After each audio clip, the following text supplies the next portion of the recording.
Mayor Copeland, we're going to Call the start roll, with you're work fine. session. Huh? We're going to start with the work session. Okay. All I'll right. call the roll. Mrs. Chilton? Here. Dr. Estrom? Here. Mr. O'Neill? Here. Mr. Rue? Here. Mr. Copeland? Here.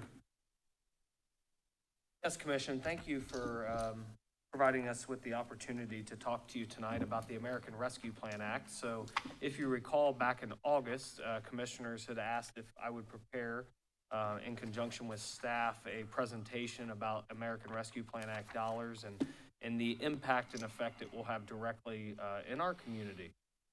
So tonight, I want to give a little bit of background first, and some of you may be familiar with this, but I think it's good to kind of paint an overall picture before we go too deep into the weeds into what we're doing here in Springfield.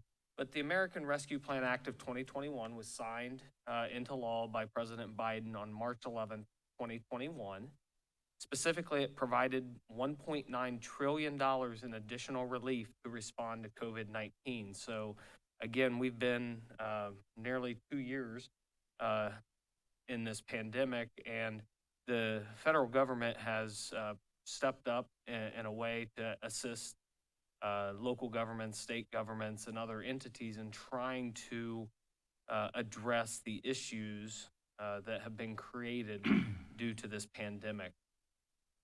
What's different about this act than past dollars was this actually provided direct aid to political subdivisions, even at the local level.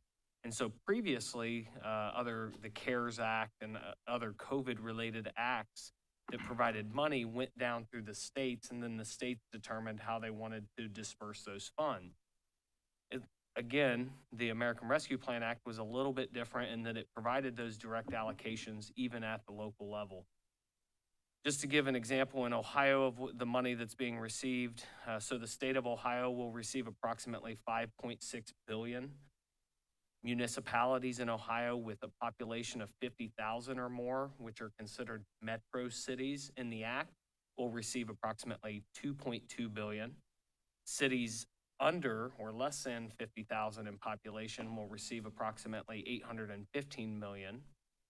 Counties actually were called out separately from municipalities and will receive a separate allocation of $2.2 billion. And then townships were initially left out of the federal legislation, so they did not receive any direct aid as it relates to the American Rescue Plan Act, but the state of Ohio did decide that they are going to use a portion of their $5.6 billion and provide the townships direct allocations from their dollars. So they will be passing dollars down to each individual township. And so I know Springfield Township, Moorfield Township, the other surrounding townships are all receiving some sort of allocation as it relates to these dollars today. That may not be the case in other states. So looking at Springfield's direct allocation, the initial estimate that came out, so March 11th, this was signed into law, and there were some initial estimates that came out for what to expect for each community. And the initial estimate for the city of Springfield was $47,330,000 and some change. Obviously a significant amount of money. It was set that it would be received in two allocations, once in 2021 and then a year later in 2022. The city actually received its first allocation on June 1st of 2021 in the amount of $22,115,182. Now, if you do the math, again, we're supposed to receive it in two equal allocations, and so you take 47 million, half is not 22 million. So we already see that there was a reduction or a cut somewhere in that allocation that came down to us directly from the Fed. There really has not been any explanation provided on why these allocations changed. So it's just kind of an indication of what we're working with as far as not fully being aware of how the program's truly operating.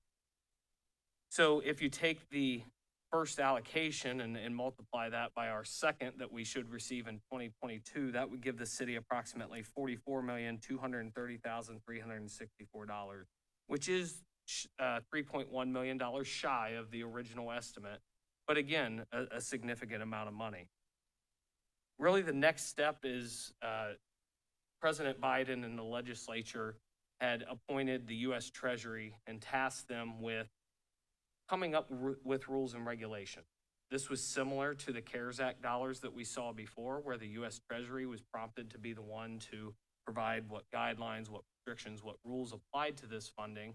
And so they were tasked within the first 60 days, they had to come out with their initial ruling about how these dollars could be used. And so in May of 2021, approximately 60 days after the signing of the bill, they released their interim final rules.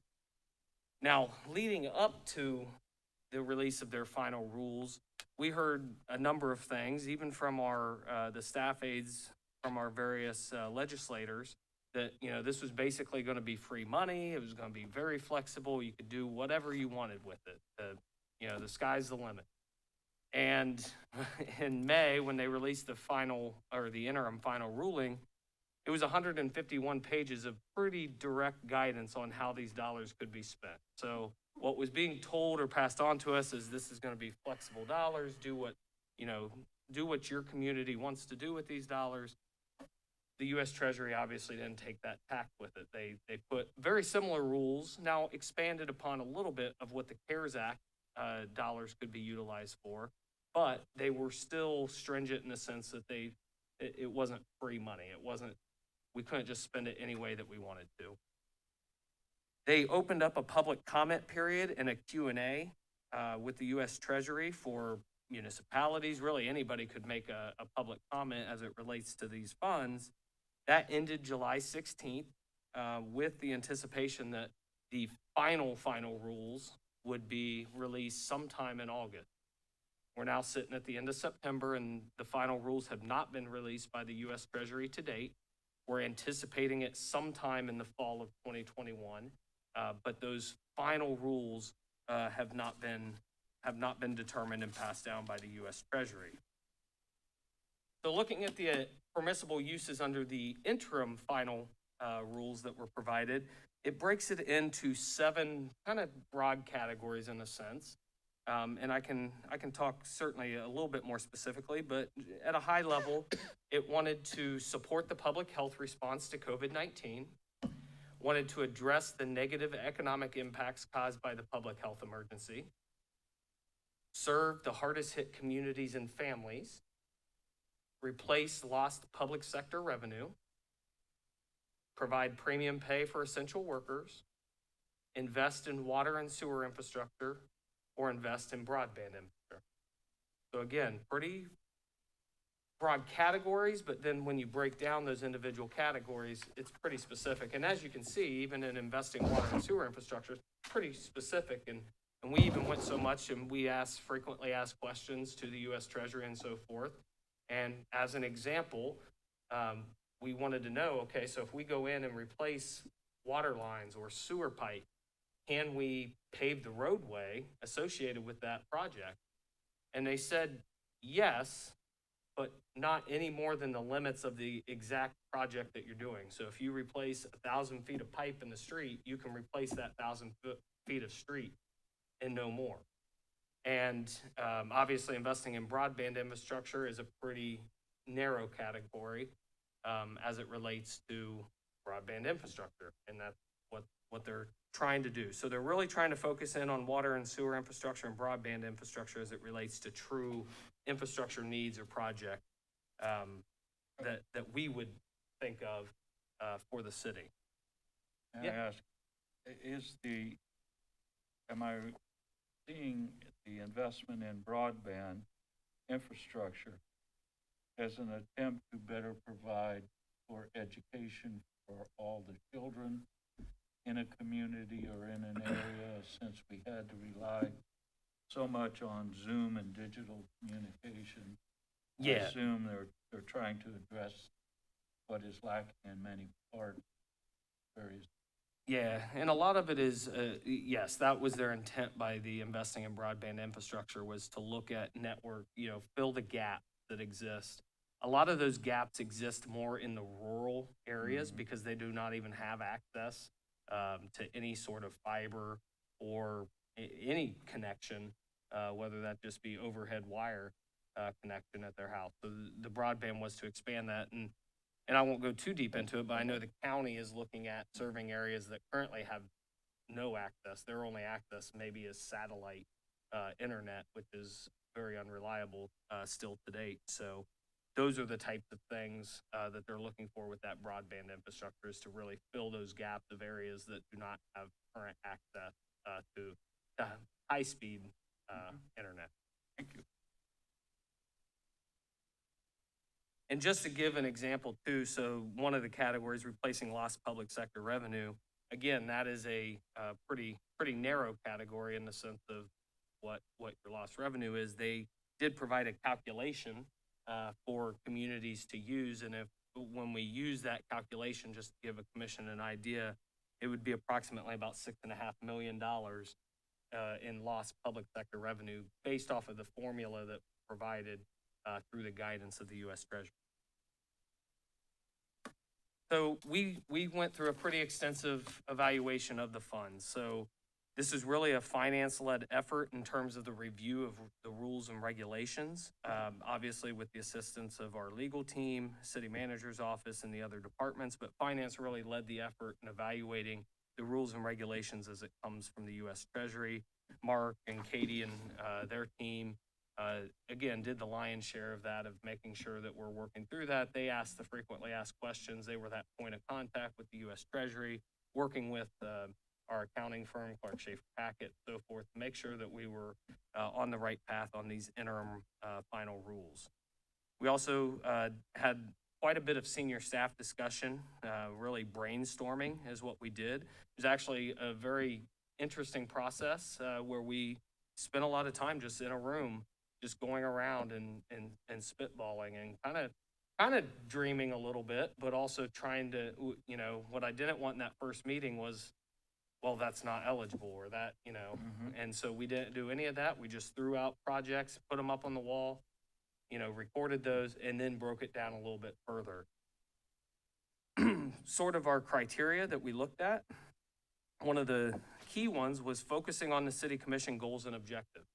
So each year, the city commission adopts goals and objectives that are developed during our city commission retreat.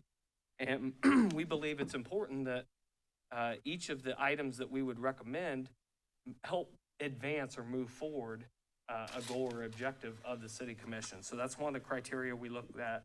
We also looked at addressing critical infrastructure needs in the community. Obviously, that was an emphasis, whether it be water, sewer, broadband for some communities. We felt we needed to address critical infrastructure needs of our community.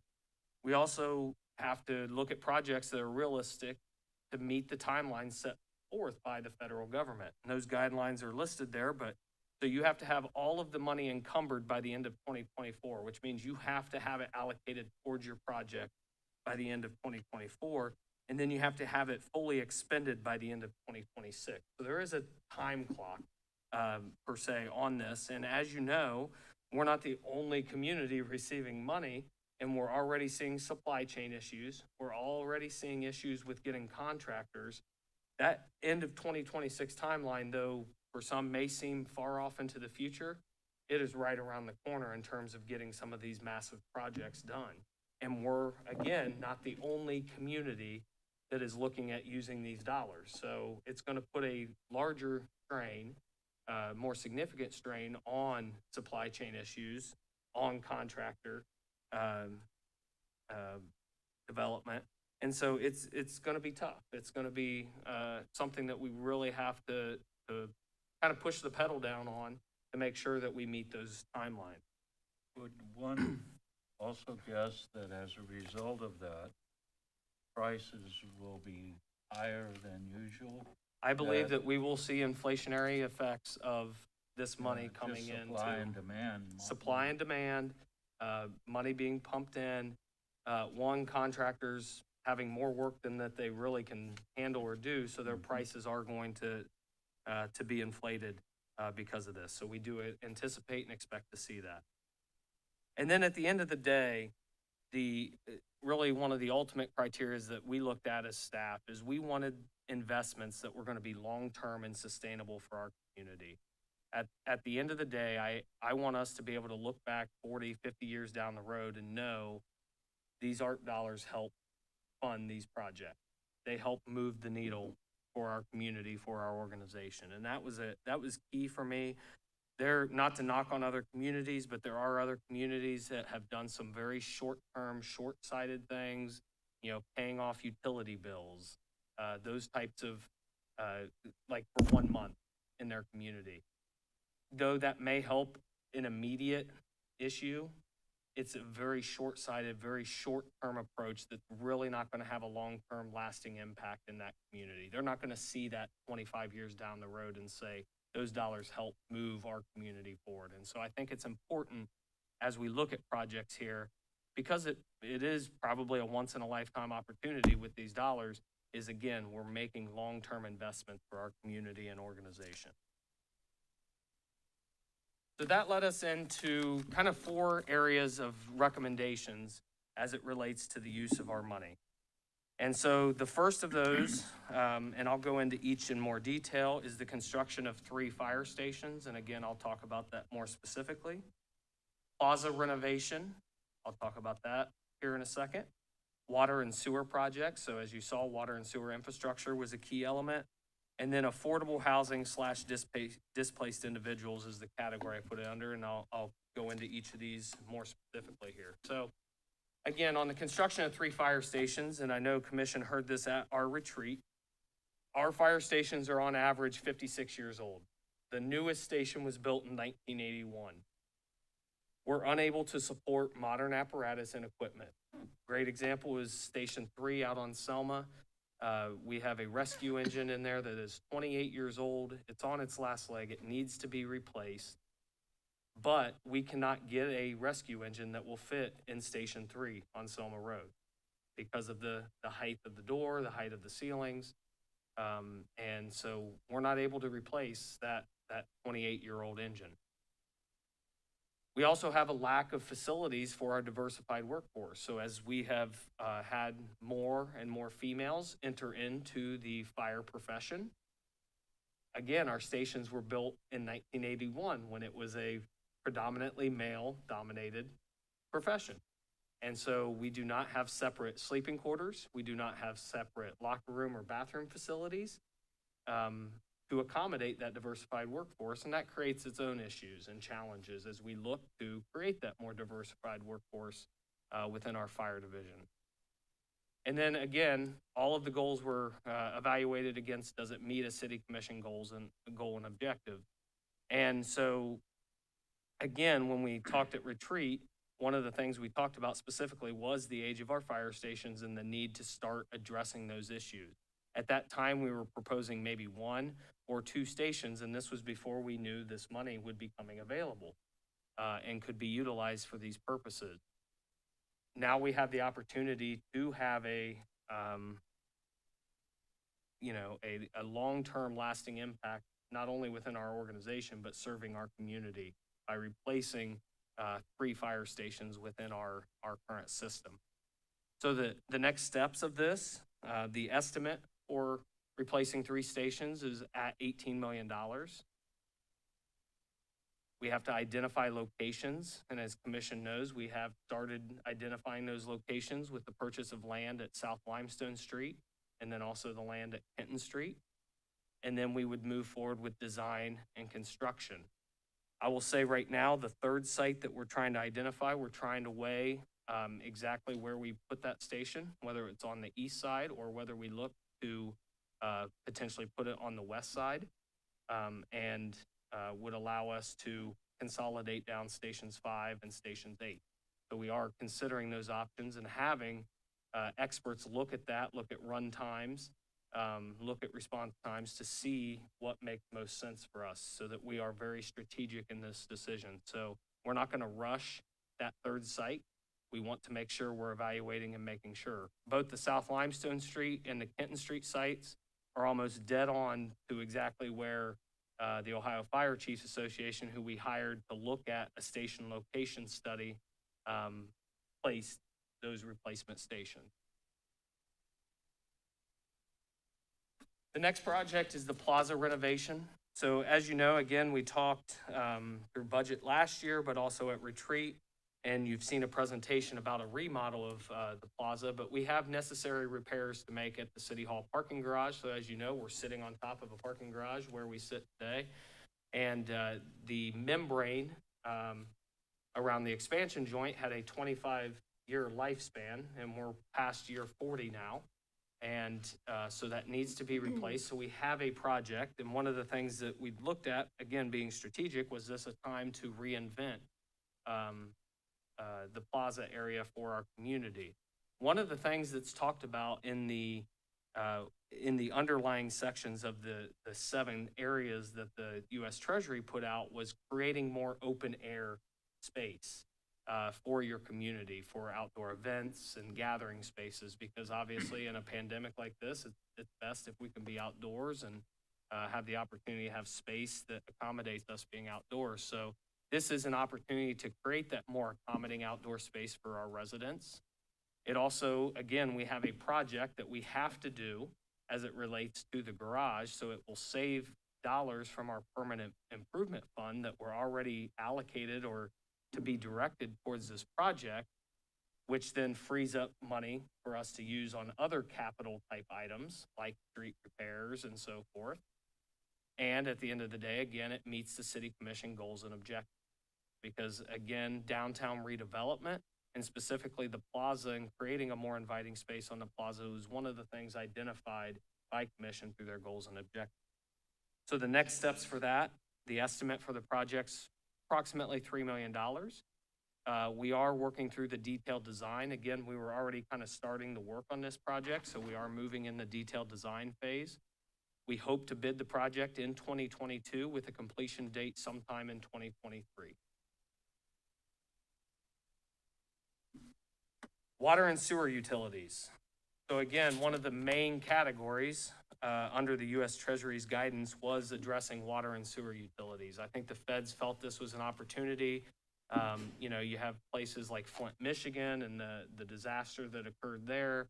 You have all the issues that are out west as it relates to access to water and so forth. So I think they really wanted this money to be a catalyst for addressing water and sewer utilities throughout the nation. And so, one, it allows us to invest in one of our community's most critical assets. As we've talked here in the past, our water specifically is one of the most critical assets we have. Without that, we would not be able to be successful as a community. We also are able to save money for our ratepayers because obviously there's a cost to these water and sewer projects. These projects have to be done. And to do those projects, typically they're pushed out onto the ratepayers. Now, I'm not saying that we're not going to have rate increases at some point in the future, but this takes off projects that maybe would increase or enlarge what those rate increases would be by being able to utilize these funds to do projects that have to be done. Oh, we have looked at using solar energy on some project. And I don't know if any of these four, I thought I recalled the Erie Yes. pump station. Would the idea be to maybe do a pilot program can you use these monies to in fact install solar power at the Erie pump station as a pilot program, or is that not permitted under the rule? Right, as it stands right now, it would not be permitted, but we're still looking at incorporating that into the project because we would be able to offset the construction costs of the projects itself. We could put some money towards the solar side, but that is something that we're looking at in that design process right now. I think it would be a good pilot to allow us to measure. I mean, our biggest consumers of electricity within city government are the water and the wastewater treatment facilities, both critical to the city's operation. So if we could, in fact, reduce the cost of those things in some fashion through the use of solar, to me, it would make a whole lot of sense. Yep, definitely, and that is something, again, as you pointed out, we are looking at specifically for that Erie pump station project. The other big area in this category is it allows us to leverage other state ARP dollars. So the state is putting a separate pot together as it relates to water and sewer infrastructure. And it actually is a process that runs through the county engineers. So the county engineers had to submit the application. So a great example of collaboration and cooperation was Chris Moore, our service director, was able to work directly with John Berg, and they were able to come up with a list of projects, not only in the city, but also in the county for the county utilities, and submit that list. And we're hopeful to hear in the next probably 4 to 6 weeks whether we're successful in leveraging some of those dollars at the state level as it relates to water and sewer utility projects. So where we're at now with addressing our key infrastructure, the estimate in total is approximately $11 million. The Erie Pump Station pretreatment is under design currently. That's the project we just talked about. The water treatment plant elevator replacement project has been awarded, so the City Commission has awarded that project already. The Cova sludge storage facility, so this is related to our wastewater treatment plant, and as we talked about, we approved a contract last meeting that ranges from, $117,000 that we would spend upwards of $1.3 million, depending on where we can put the sludge, whether it has to go to a solid waste landfill or whether we can put it field applied in farm fields. The storage facility will allow us to hold that sludge back longer in a dry setting so that we can make sure that we're using it and applying it in that farm field versus, you got $22 a ton versus $70 a ton for treatment. And then the water treatment chemical building. This is a crucial element for us that we need to address longstanding for our water treatment process in addressing the ability to, again, apply the chemicals that we have. This is something that's very common in other communities that they're trying to address, and it's something that we need to address here in the very near future. And then finally, it meets the City Commission goals and objective, which is to address our water and sewer infrastructure. And then the last broad category is around affordable housing and addressing displaced individuals in our community. So as the commission is aware, one of the probably unintended consequences that people saw from COVID-19 was the number of displaced individuals throughout the country from homes. And, that is because they lost their jobs. They had to start making decisions of, do I eat? Do I provide shelter? And all those things. And so the number of displaced individuals throughout the country is significant, a significant problem, and that's no different here in Springfield, Ohio. And, obviously working with our partners at Interfaith Hospitality Network and other community partners in trying to address that short term, we've seen some success, but we have to think long term as well. And so with this plan, we're able to address both the short term and the long term needs. Now, is it going to solve the problem? Is it going to end homelessness? Is it going to end everybody being, that's currently displaced? No, I'm not going to tell you that, but it is going to go a long way in addressing both those short-term and long-term needs that we have as a community, because right now we do not have the infrastructure to address the problem at hand today. Question and a point. I hope we're continuing to put positive pressure on the Springfield Metropolitan Housing Authority, because they hold a key to, and I know the mayor and others have met with the Housing Authority. They can really help us here and really need to. The second thing I want to comment on is that the Housing Consortium meeting last week, we came across this idea of a CDFI friendly community. And I think it has some real potential, particularly for the homes in the south end that are under the community reinvestment area and may be vacant, to bring those homes back online. Finance has often been the problem that has stood in the way of people acquiring those properties and really doing the work that's necessary to bring them back online. I think we found a potential solution to that, and I'm hoping that perhaps John Brown, who co-chairs the Housing Consortium with myself, Annan and you can, Brian, all get together and talk about it. It was introduced over a year ago, and we've been researching it and John has done a tremendous job of tracking this down along with DJ Valentine from Huntington Bank, and we really appreciate everybody's help. But if we could use some of these dollars to, in fact, serve as a base for expanded and flexible loan for the renovation of the property, it would help significantly. Yes. So I would like to follow up on it, and if, when your calendar permits, so we can have that discussion. The other thing is, I'm anxious, and I know Jill's ready to go on it, this idea of the receivership concept that we talked about at our mission retreat. I am anxious and excited to hear more about it. I would hope that that would lead into the acquisition and rehab. Exactly. That sounds like a much safer way to do that because we have been down that road before. Yep.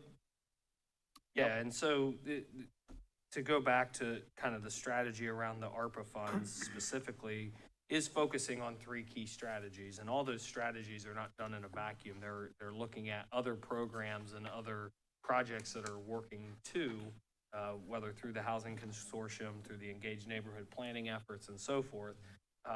Those things are needed to be brought together and looked at in the total project and the total landscape painted here. But first is the short-term temporary housing opportunities, so exploring opportunities for us, working with partners to bring additional short-term housing options, make them available within the community. We mentioned, Commissioner O'Neill mentioned acquisition and rehab, so looking at putting a true acquisition and rehab program in place, and that can be married with the receivership program, but also the city being able to put dollars into that acquisition rehab program. And then also looking at new construction. So really kind of three areas. So addressing the short term, but then the long term through acquisition and rehab, and then new construction. The estimate for this is approximately $12 million of ARPA funds that will be utilized. The other cool part here is we have an opportunity to leverage other federal dollars for these projects as well. So as an example, there are additional HUD dollars that become available because of the ARPA at the federal level. And so we will work to maximize and leverage all of the dollars that we can at the federal, state, and local level to address this issue. And though I left the bullet off, this is specifically one of the new mission goals and objectives that came out of the retreat last year, was coming up with solutions, both short-term and long-term, to address the displaced individual issue that we have in our community and that we're facing in our community today. I'm gonna double check, but as I recall, the issue now is different than it was, say, 5 years ago. Now the displaced people tend to be more families. Yeah, we have a significant number of families that where we used to have a lot more of the single individuals, we have a significant number of families that have been displaced. And that's partly, using the term displaced individuals versus homelessness. There's a stigma that obviously comes with homeless and what people think. These are our everyday neighbors that have been displaced throughout our community and are struggling because of what this pandemic has done in our community. And again, it's not just a problem we're facing here in Springfield. It's across the country, and communities are trying to address it throughout. And then to conclude, and then obviously if there's any additional questions, I wanted to just give an overall summary of proposed expenditures. So I went through the main categories, which is construction of 3 fire stations, $18 million, plaza renovation, $3 million, water and sewer project, $11 million, affordable housing / displaced individuals, $12 million. That total project proposal is $44 million, and if you note, the city's allocation was just over $44 million. And total approved to date, so I wanted to indicate again that there have been projects that you have approved that we've advanced forward, is just over $3.5 million have been actually approved to date. So those would be considered encumbered funds towards specific projects. And with that, if there's additional questions, I'd be glad to answer them. I know it's a lot of information, and so if there's additional questions beyond this that you come up with later, please feel free to reach out at any time on it. I really appreciate doing this. This helps give us a high-level view of this. I know the devil is often in the details, but this helped tremendously. I appreciate the fact that you looked at our goals and objectives in making decisions about priorities. The one question that I've had any number of people ask me, and I think you've already addressed, but I want to nail it public, is can these money be used to fix our street? No, they cannot unless it's Okay. directly associated with a water and sewer project. And again, with that water and sewer project, you can only redo the section of roadway that is involved in that water and sewer Okay. project. But we can do the water and sewer in that area of the road. Yes, you can do, if you do a water and sewer project in that area of the road, then you can repave that section of roadway. Thank you And very all of much. this is gonna, it's gonna ease up our, permanent improvement fund from other places to where we may be able to use more money towards the street, and everybody wants that done. Yes, And they can't, with all this new stuff, that's great, that really is, but the people who are still really suffering right now are their street. And I just don't wanna see that lost in the shuffle here. Yeah, so a great example of that is, again, we needed to address our aging fire station. We talked about 1 to 2 of those fire stations. That would have come out of our permanent improvement fund. So, but for these funds, we're able to now not That's have to huge. commit the PI funding that it would take to build a station and use these federal dollars, which frees up those dollars for other projects in the community, which can Right. include streets and other infrastructure upgrades. And the people also need to understand, and again, I'm not making excuses, even to elevate some of the projects on the streets, it takes people to do that. And that's really hard to come by because of what you're describing right now, which is spending, everybody's trying to spend this money. And it's gonna be harder to get that done. But I We're facing recognize that right now, as we see with our current neighborhood street program. It's gonna go right up to the wire of being able to be completed because the labor shortages that exist in both the concrete work, but also the road work that's going on right now. So it's gonna push right up to when the plant closes this year. Ohio, unfortunately, not like some of the southern and western states have, 12 months that they can do construction projects. We have a smaller window to be able to do it because of the plant closures for asphalt. So that does limit us, and they're working their tails off to be able to get that accomplished. Perhaps I'm a rosy optimist, but we're also talking about a federal infrastructure bill that has passed the U.S. Senate. I'm hoping that at some point the U.S. House will get around to it, the president will sign it. That would really help us on our bridges and roadways, and I'm still hopeful that the United States Congress can get that done now. Maybe I'm a cockeyed optimist. And we're continuing to track that, and we'll, obviously, if something is passed, we will quickly try to discern what that means for us as a community. They have not indicated whether that would be direct allocation or not, or if it would go through the normal channels of like federal highway and then ODOT and so forth, but we continue to watch that. We'll certainly work to leverage as many of those dollars back to spring as possible. I just want to thank you and your staff for taking this approach that will enhance the quality of our citizens, the life of our citizens, but also potentially save taxpayers money over the long haul. And like I said, like you highlighted in the beginning, we're not looking at short-term fixes. We're looking at long-term sustainable solutions. Thank you.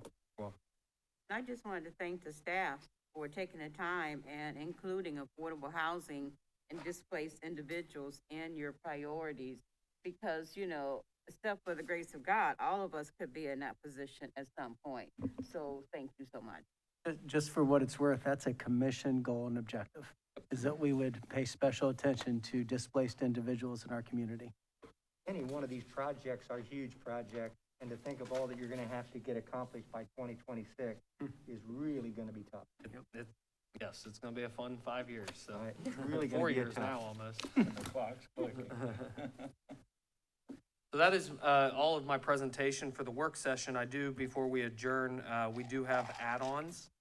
So an add-on sheet in front of you. The first item is related to a project award at the airport through the Defense Community Infrastructure Pilot Program. This is an award you may have seen in the paper of approximately $6 million to the city of Springfield and specifically for Springfield Beckley Airport to build an office building with an associated hangar to continue and further the research, development, and implementation of eVTOLs, which is the electric vertical takeoff and landing vehicles that are being really looked at and developed and researched at Springfield Beckley Airport currently.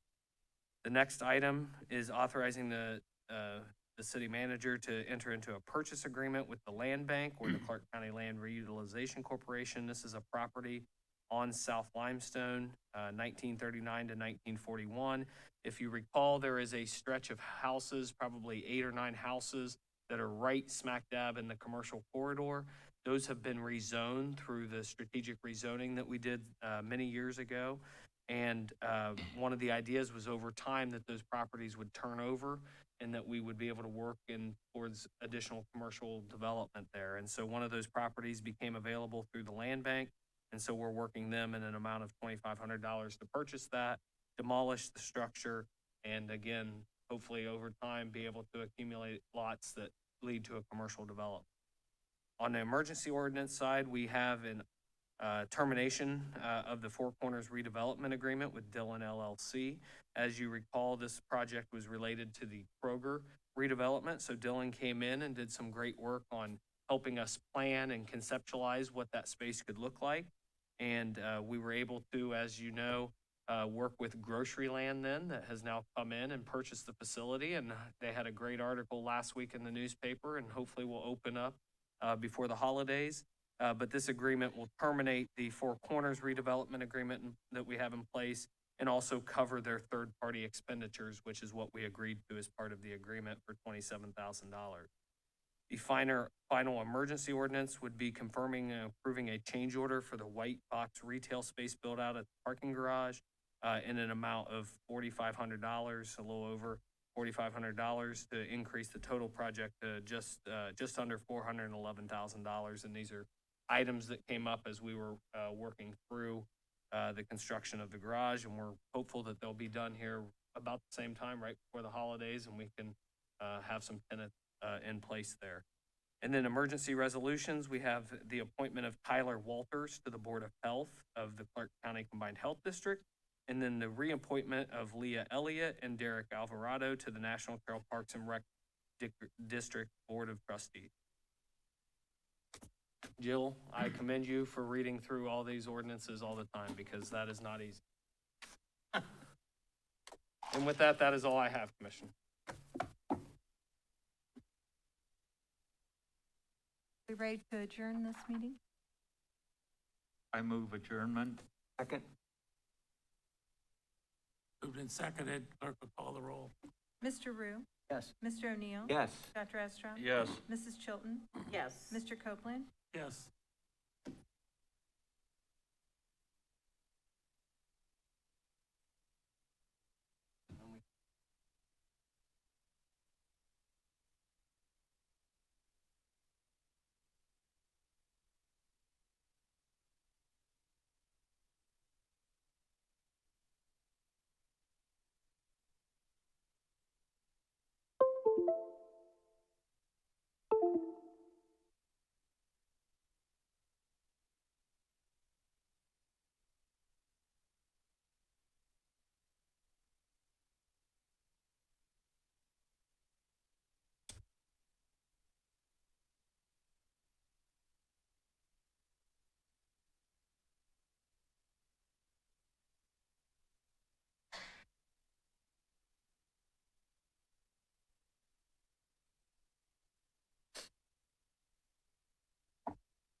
public hearing scheduled for 6:45 is called to order.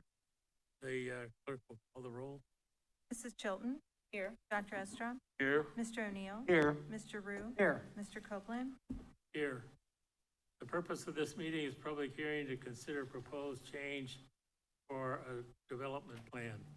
Has proper legal notice been given to the hearing? Notice of a public hearing for the purpose of considering the proposed amendment to the existing CC2A District Development Plan located at 2206 North Bechtel Avenue was published in the Springfield News and Sun, a newspaper of general circulation within the city. Attached hereto is a true and correct copy of the legal notice published on August 23rd, 2021. I move that the communication be ordered, received, recorded in the minutes and filed. Second. Call the roll. Mr. Rue. Yes. Mr. O'Neill. Yes. Mrs. Chilton. Yes. Dr. Estrom. Yes, Mr. Copeland. Yes. Okay, staff report. Good evening, all. The applicant seeks to amend the approved site plan of gas station at the vacant restaurant site, former IHOP. A conditional use permit to allow for a gas station was approved by Board of Zoning Appeals unanimously in June. The Connect Clark County Comprehensive Plan shows this future character area as commercial center.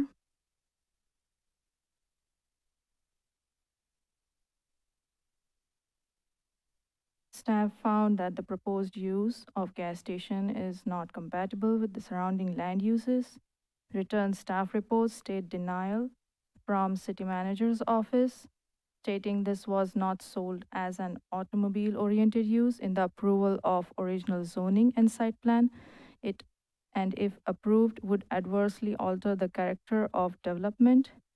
There were additional concerns of possible environmental impacts. City Service Department recommended approval with condition that a right-in only entrance be provided on Bechtel Avenue. There were some traffic congestion concerns that the City Service Department had.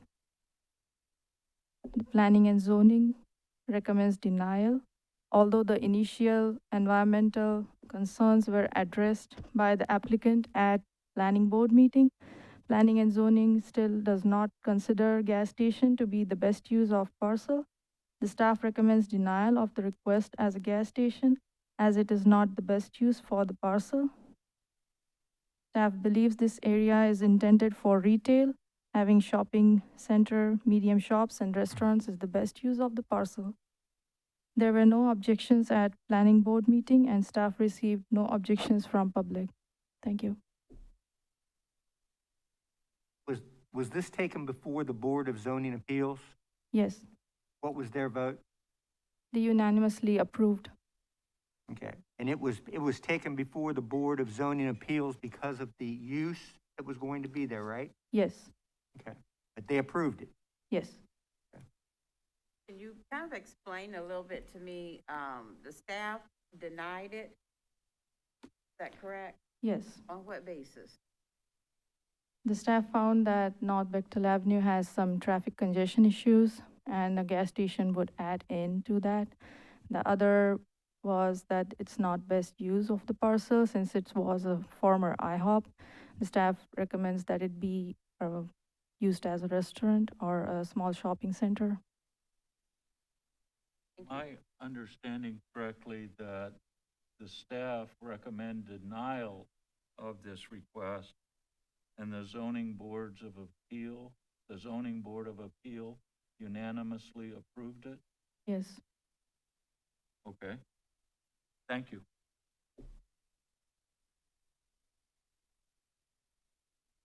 So were there any other objections to this? No.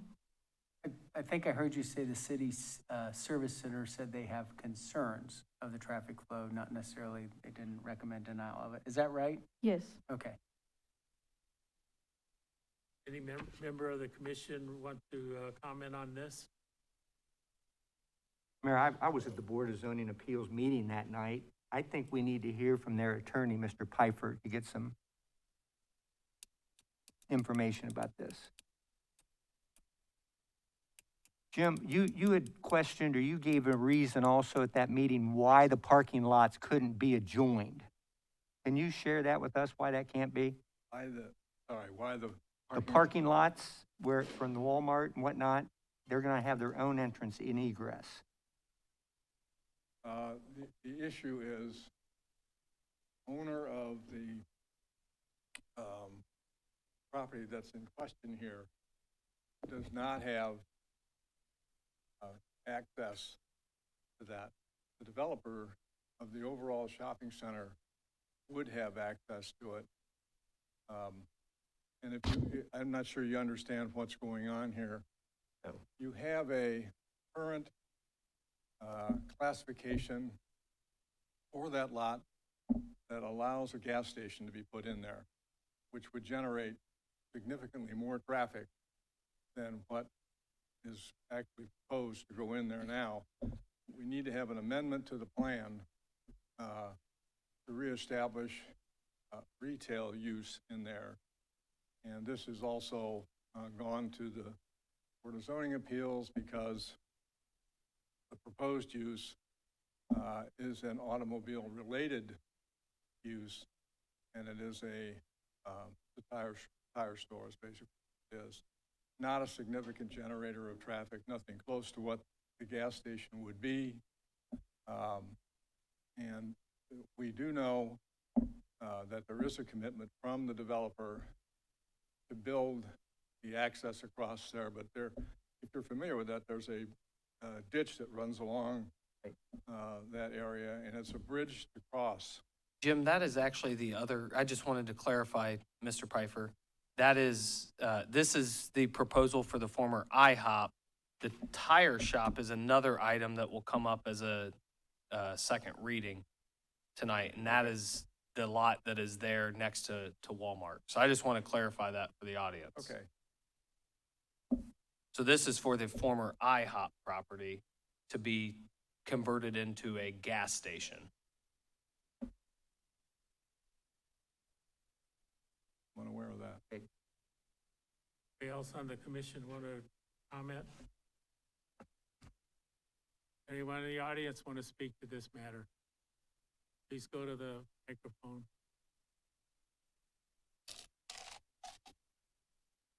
Okay. My name is Stephen Butler. I'm with Community Civil Engineers, and I'm working with the client on the development of this, or the redevelopment of this parcel. Essentially, what we're hoping to do is leave the existing building in place. We want to put a drive-through window on the, I believe it's the south side of the building, just for convenience. The canopy with the 6 dispensers in the existing building, just in the parking lot, and we anticipate removing some of the existing asphalt and reducing the asphalt because we don't need that much paving. Just to address, or just a couple of items, we did go to the BZA on June 21st. We did receive unanimous approval. And then we also did go to the City Planning Board, and we also received full recommendation. The discussion about it not being a compatible use when there's already a gas station within this development, less than half a mile, I find hard to understand. The concerns about the environment, when I guess obviously it's regarding the underground storage tanks. The name of the agency, the state agency, is called BUSTR. It's BUSTR, which stands for the Bureau of Underground Storage Tanks Regulations.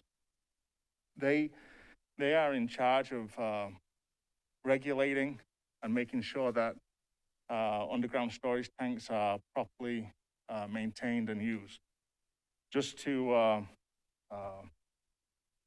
bring up, for example, if we were to shut down within 90 days, if the system per their regulations, we would have to empty the tanks and show proof that the tanks are empty There's several other things that we would have to do within a year.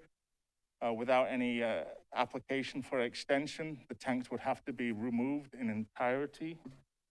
Currently in Ohio, from what I could find, there's over 21,000 underground storage tanks. There are several precautions that we take with underground storage tanks, such as corrosion protection, spill protection, overfill protection. The tanks are also made of fiberglass and they're double walled. And there's also a leak detection. If there's any leak determined in the system, it automatically shuts down. So the environmental concerns, I believe, are addressed with that. The traffic concerns here, we already understand that there's a ride-in, ride-out off of Bechtel. We have no objections to that, and I think that there's sufficient circulation around. Yes. What are you going to do to make sure that if you put this gas station in, it's a positive addition to our community in terms of how it looks? We've had an issue before our commission once before with somebody that wanted to do something, and frankly, their property needed substantial improvement to add anything to our community. We want to make sure that what is being built in Springfield is in fact an addition to the community and not an eyesore. So I would be very interested in knowing what you plan to do to enhance the site so it is a nice looking establishment and adds to our community. Can you outline any of that on your plan? Sure, the existing building, actually, I did some work just around the corner from here several years ago. And when I saw the IHOP, it's a nice looking building with some masonry. We would obviously be, like I said, we're going to keep the existing building. Around the site, there's going to be opportunity for additional landscaping. My client, it's in his interest to make this facility look good when there's a competition less than half a mile away. We don't want it to look, be a detriment. We want it to be part of the community, part of the overall development, to encourage people to use our site rather than just driving 30 seconds away to another site, to another location. So you don't have specific plans at this point, just a general commitment No. to make it nice? We don't, because obviously we have to go through these three steps of meetings before we engage the architect. All I can tell you is my client has built new locations in Troy, Riverside. We're looking at Harrison Township, and there's also renovated locations. I think in Troy, it was actually the recipient of an award for improving an area with one of his convenience stores.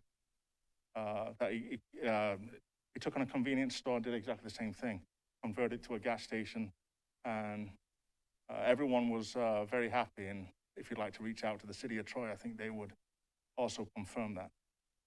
What would be the brand name of that location if it's developed as a gas station? It's going to be a Shell. Okay. So I have a comment, Mayor. I don't believe this is the best use for that property. I think as you're coming in St. Paris, entering onto that retail space, I don't believe that having a gas station and carryout on that location is the best use. I understand that this is a unique situation, but as far as these plans, I think we have the discretion to really take a hard look at that as this is a commission. And what we're saying to the rest of Springfield is that this would be the best use of the property if we went ahead and approved that. So I just want to firmly say, having another gas station, I think there's another location there that operates like a convenience location. I think there would be a better opportunity there. And so I would be remiss to support this design, this use for this property. And I think it would create a lot of traffic problems that are already there. And I want to say that clearly. Yeah, I understand. If I could address the traffic, this is a commercial overall development with big box retail. Mhm. And we're concerned about a development, I mean, like continuing development with a gas station, adding and overwhelming the current streets on the commercial development.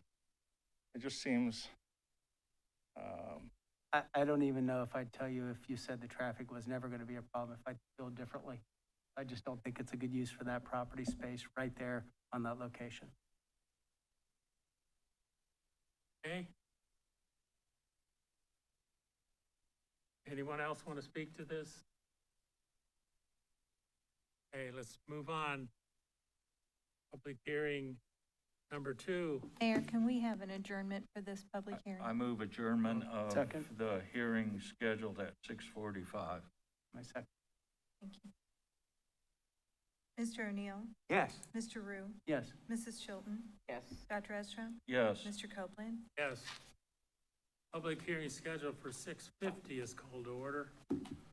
What's the purpose of this meeting?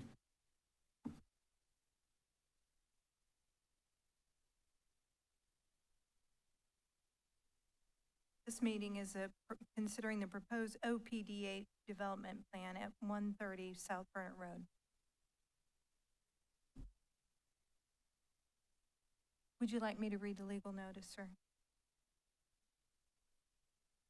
Notice of a public hearing for the purpose of considering the proposed OPDA development plan located at 130 South Burnett Road was published in the Springfield News and Sun, a newspaper of general circulation within the city. Attached hereto is a true and correct copy of the legal notice published on August 23rd, 2021. I move that the communication be ordered received, recorded in the minutes, and filed. Second? Been moved and seconded. Clerk will call the roll. Mrs. Chilton, Yes. Mr. Rue, Yes. Mr. O'Neill, Yes. Dr. Estra, Yes. Mr. Copeland. Yes. Staff report. The applicant is requesting to approve site plan to develop 6 residential buildings with 32 units having single bedroom. The current site is vacant and the proposal would be a good use of the parcel.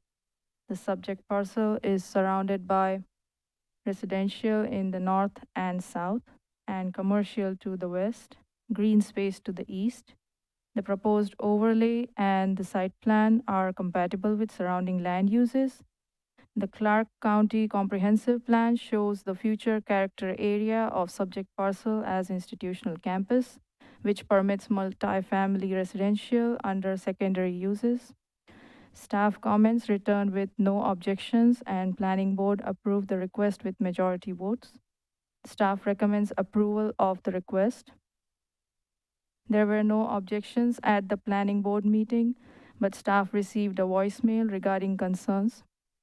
As there was no contact information provided, the concern could not be addressed.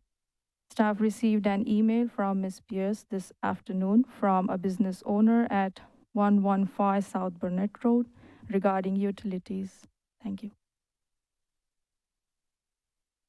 One on commission, one. The email, did the people object to this proposed, plan? They had concerns on utilities, the sewage flow, regarding the sewage flow in the area. Okay. Shannon, has this plan been approved by the state? Did they get the money? Yes, sir. The tax credits have been approved, and currently the developer and Neighborhood Housing Partnership are working through their final applications with the Federal Home Loan Bank, which is one of the last steps towards breaking ground and development. I think this is a great project, based and there's living proof right across the street. And these are single units, right? Single family units, garage, similar to what we've seen? Yeah. Yeah. Excellent.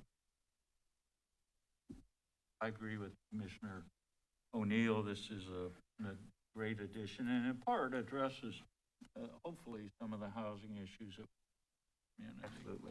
Especially in the East End. So now, are these going to be income-based? Do we know? The applicant is here. If, Yes. we want to just let him in. Thank you. Hi, Greg Womax with Neighborhood Housing Partnership on 527 East Home Road. Just wanted to share a little bit about this project. I think you all already know about community gardens. On the two sites, 130 South Burnett, in addition to one we're going to talk about in a little bit, to finish the site on the old community hospital location, we'll be building a total of 60. This time there'll be one bedroom unit. So the rents will be a little bit lower than currently we have at community gardens. But all the same amenities: refrigerator, stove, air conditioning, washer, dryer, hookup. So just about the same project, just one bedroom. So my question was, is it income-based? Yes, it is. We'll have units available for 30% of area median income, 40% of area median income, and then also 60 will be highest. So can you break that down in dollars? I can certainly try. Thank you. Sure. So, for example, if there's one person at 30% of AMI, their income would have to be at $13,950. Okay. At 40%, one person would be at $18,600, and then at 60%, that would be $27,900. Thank you. Greg, are these units pretty much going to mirror the ones across the street, other than they're going to be one bedroom instead of two some? And they're Correct. also going to have the garages? One bedroom, yep. Okay. Rear loading garages, all attached, no step. Any other questions? Yeah. I think this is a great project. Thank you. Is it age restricted also, Greg? Yeah, this is Thank you. 55 and older. Yeah, I was wondering. Thank you. You're not old enough yet. I'm close. 3 years Anyone after. else want to speak to this? Is there a motion to adjourn this hearing? So moved. Second. Mrs. Chilton, Yes. Mr. Rue, Yes. Mr. O'Neill, Yes. Dr. Estrop, Yes. Mr. Copeland. Yes. Okay, public hearing scheduled for 6:55 is called to order. Staff report. The applicant is requesting for an OPDH district overlay over a low-density multifamily residence district. The subject parcel is surrounded by commercial use on east and west, residential use on north and south. The proposed overlay would allow for flexibility in housing and clustering of structures. The site plan proposes 28 residential units having one bedroom and a community office. The Clark County Comprehensive Plan identifies this area as mixed-use low intensity, which permits multifamily residential under secondary uses. Staff comments returned with no objections, and the planning board approved request, and there were no objections presented at planning board meeting. Staff recommends approval of request. Thank you. Anyone on the commission want to comment? Go back and To the do motion, the motion. Okay, Jill needs to help us out. Yeah. Notice of a public hearing for the purpose of considering a proposed amendment to the OPDH development plan located on South Burnett Road was published in the Springfield News and Sun, a newspaper of general circulation within the city. Attached here too is a true and correct copy of the legal notice published on August 23rd, 2021. I move that the communication be ordered received, recorded in the minutes, and filed. Second. been moved and seconded, clerk call the roll. Mrs. Chilton, Yes. Mr. O'Neill. Yes. Rue, Yes. Dr. Estrop, Yes. Mr. Copeland. Yes. Okay, so now I do have questions. So with this, is it the same as the other? Is it income-based?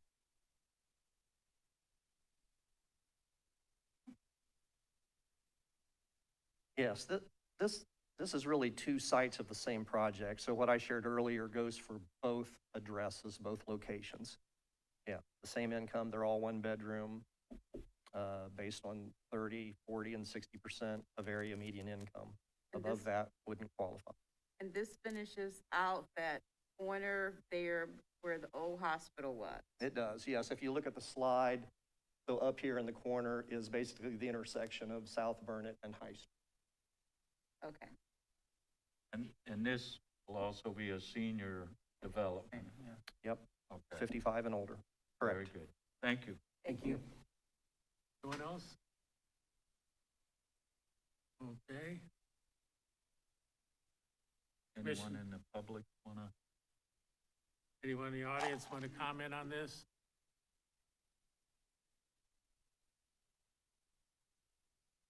Their motion to adjourn? So moved. Second? Moved and seconded. Clerk will call the roll. Mr. O'Neill? Yes. Mr. Rue? Yes. Mrs. Chilton? Yes. Dr. Estra? Yes. Mr. Copeland? Yes.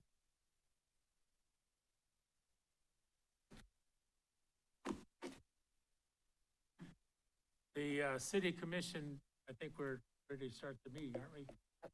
City commission meeting will come to order. Clerk will call the roll. Mrs. Chilton? Here. Dr. Estra? Here. Mr. O'Neill? Here. Mr. Rue? Here. Mr. Copeland? Here, please rise for the invocation and pledge of allegiance.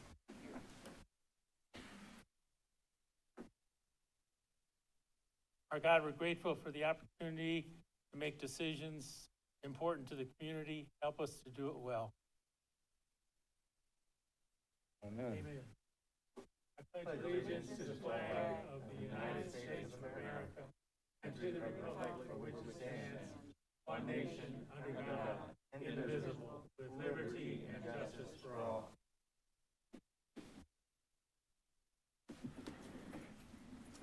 Is there a motion to approve minutes? So So moved. Second. Been moved and seconded. Clerk will call the roll. Mr. Mayor, Yes. I asked, I move that we take item 19421 tabled at the August 31st meeting from the table for the first reading. Second. Been moved and seconded. Clerk will call the roll. Dr. Estra? Yes. Mr. O'Neill? Yes. Mrs. Chilton? Yes. Mr. Rue? Yes. Mr. Copeland? Yes. And then can we have a vote for the minutes? I'll call the roll. Mr. O'Neill? Yes. Dr. Estra? Yes. Mrs. Chilton? Yes. Mr. Rue? Yes. Mr. Copeland? Yes. Mayor Copeland, Yes. I would like to move that we take item number 197-21, tabled at the August 31st meeting, from the table for second reading. Second. Been moved and seconded. Questions or comments? Clerk will call the roll. Mr. O'Neill? Yes. Dr. Estra? Yes. Mrs. Chilton? Yes. Mr. Rue? Yes. Mr. Copeland? Yes.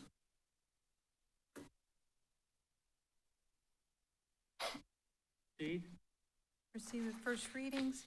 Approving an amendment to the existing CC2A District Development Plan for 1.16 acres at 2202 North Bechtel Avenue to allow for construction of a new automobile-oriented use. Approving an amendment to the existing CC2A District Development Plan for 1.1 acre at 2206 North Bechtel Avenue to allow for construction of a new automobile-oriented use. Approving an OPDH development plan at 130 South Burnett Road to develop 6 single-story residential buildings with 32 single-bedroom units.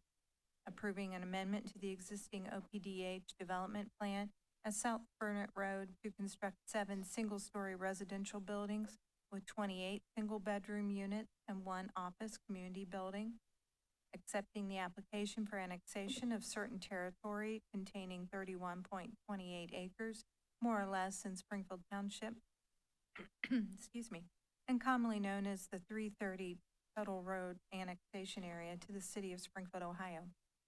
Authorizing a contribution to Spring Forward in the amount of $1,200,000 for the purpose of downtown residential development.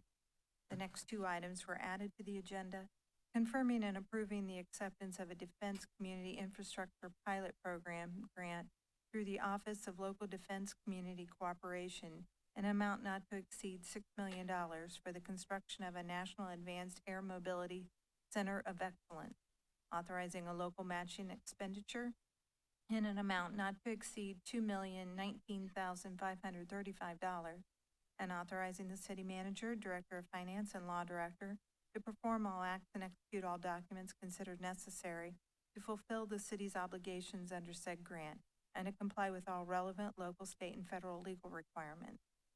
Authorizing the city manager to enter into an agreement to purchase with Clark County Land Reutilization Corporation for the purchase of certain real property located at 1941 South Limestone Street for an amount not to exceed $2,500, and authorizing the city manager, law director, and director of finance to perform all acts and execute all documents they consider necessary to fulfill the city's obligations under said agreement, to purchase and comply with all relevant local, state, and federal legal requirements.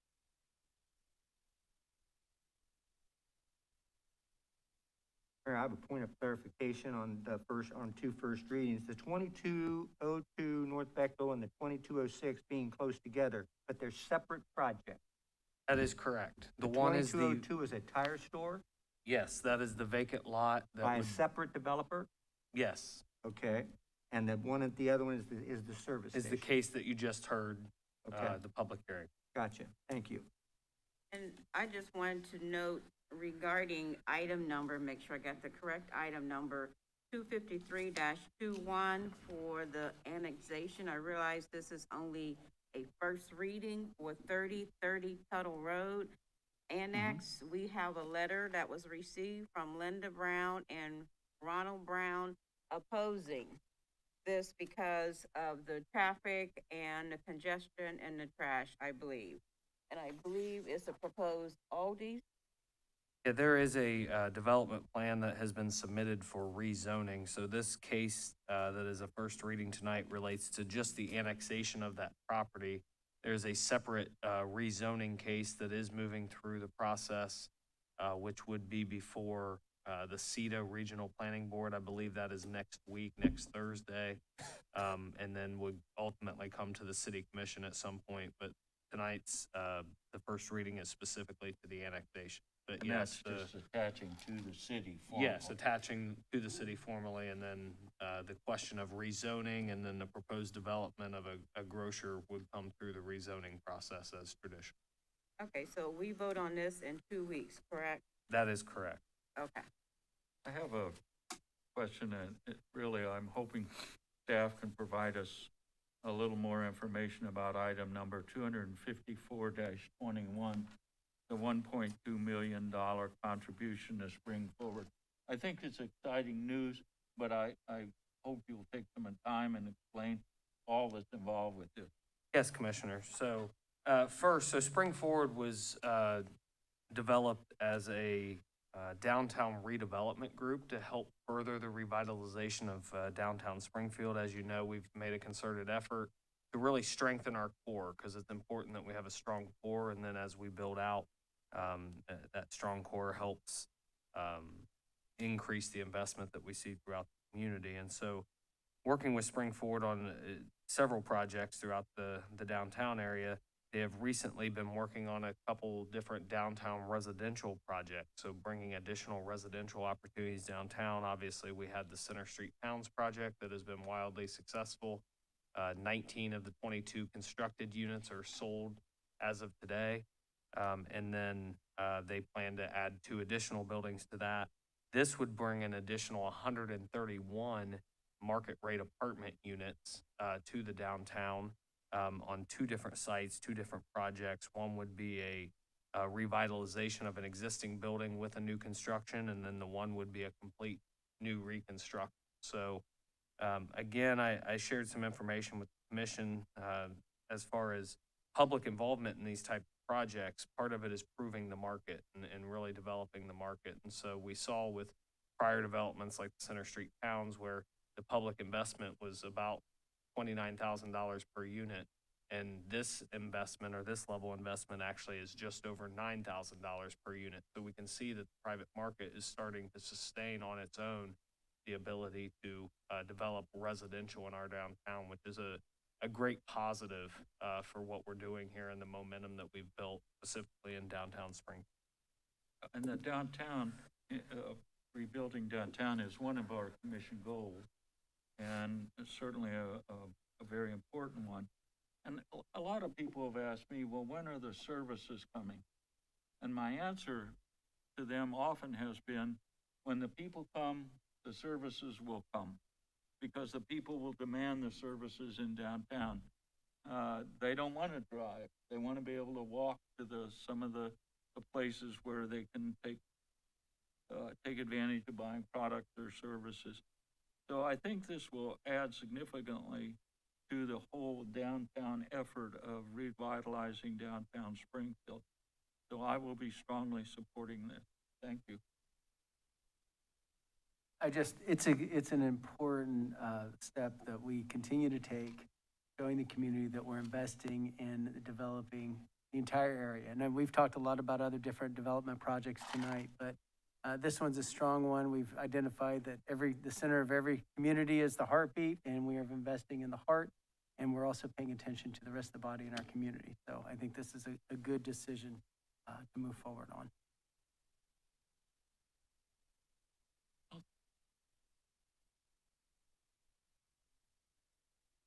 Anyone in the audience want to speak to this?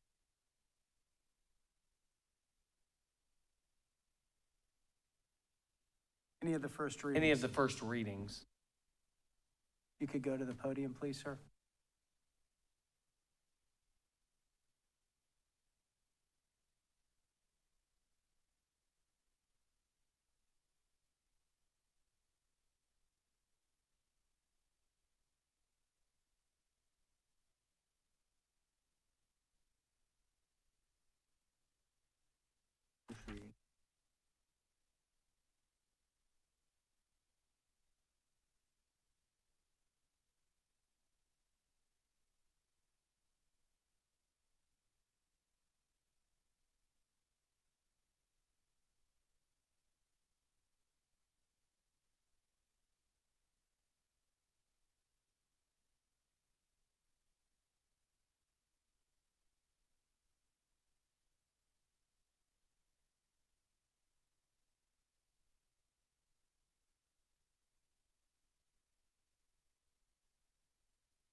My name is Joanne Nelson, and I live at 160 Tuttle Road. I was born and raised in the city of Springfield, graduated from the original Springfield High School, and I was an elementary school teacher in the Springfield City School System for 37 years. My husband and I bought land and built our house on Tuttle Road in 1976, specifically because we wanted to live in the county and raise our children there. I have always preferred living in this location because there is space and stores are not in the backyards or close proximity. I have serious concerns with the city's proposed annexation of this land and potential plans for development. I'm concerned about the increased traffic on Tuttle Road and making an already busy intersection of Route 40 and Tuttle Road even worse. I'm concerned there will be more accidents with an entrance to a retail development on the curve of Tuttle Road. I'm concerned about impacts on my land and getting in and out of my house. I support Springfield and progress for this city. But what is progress? Progress shouldn't come at the expense of me, my safety, and the house I've lived in for over 40 years. Progress shouldn't come at the expense of my neighbors and county residents. Thank you.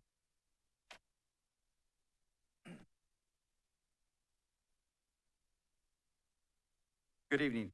My name is Scott Nelson. I'm an owner and resident at 160 Tuttle Road, and here tonight to voice my opposition for the proposed annexation of 330 Tuttle Road by the city of Springfield. According to tonight's agenda, this land is being presented for annexation by the city manager, recommends passage on October 12th. However, there are key questions still outstanding from local officials in the community. I was told last week the traffic study requirements from the city engineering department haven't been met. Has an environmental impact study been conducted and findings reported? What about the floodplain? This land regularly floods. There is standing water there right now and has been for weeks. What about the power grid and existing power lines throughout this land and surrounding areas? What are the impacts on long-standing established residential properties and existing wildlife? At a time when cities are looking to add green space, why is Springfield wanting to eliminate it? What are the ripple effects of this proposed annexation to the environment and the community? There should be more answers publicly available before any decision is made to move forward with an annexation vote. We were told by city officials that homes within a certain distance of the land under discussion would receive written notification of scheduled meetings. No one received any official notification of this meeting. It feels as though this process is trying to be jammed through without public input. As a property owner adjacent to the land, we deserve answers to these questions. The community deserves answers, and the voters in the city of Springfield deserve answers. There have been noted traffic concerns with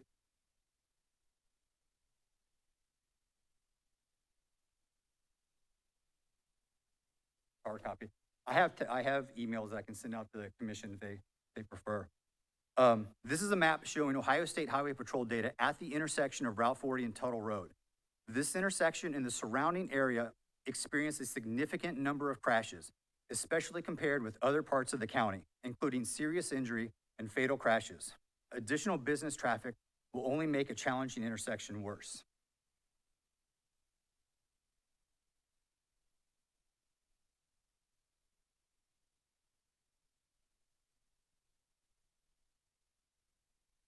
Just this past weekend, there were 2 motor vehicle crashes that aren't shown in this data. One crash was in the intersection, and the other was a speed limit sign hit and run. That house on the corner and curb of Tuttle Road specifically planted trees in their front yard because cars misjudged the curve and would end up in their yard close to their house. Have city officials reviewed impacts on the Springfield Township Fire Station located on Tuttle Road? Will volunteers be able to get to the station and emergency vehicles be able to depart the station without additional harm or delay? Does the city have a plan as additional traffic is added and the potential for crashes increases as cars fly through this intersection? ODOT also had concerns and requested studies. Is this analysis complete and safety requirements met? The city and voters of Springfield should consider what are the current and future needs of the city when considering this land and annexation in question. Why this and why now? I understand that this planning was taking place before COVID, and we're here now. There's been a lot of discussion.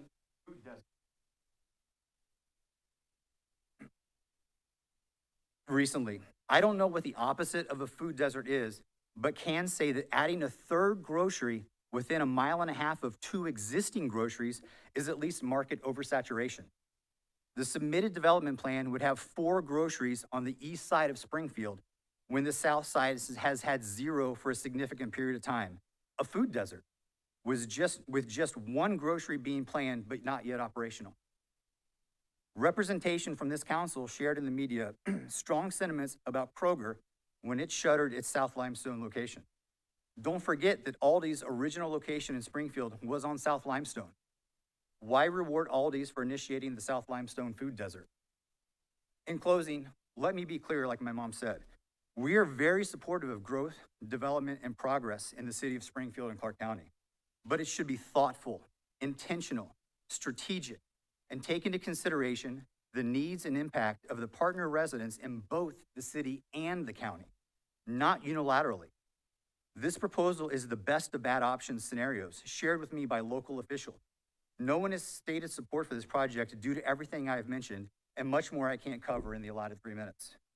Given how challenging this land is for achieving a safe and thoughtful plan that places the community out of harm's way, is retail development or is retail business zoning and annexation appropriate for this area?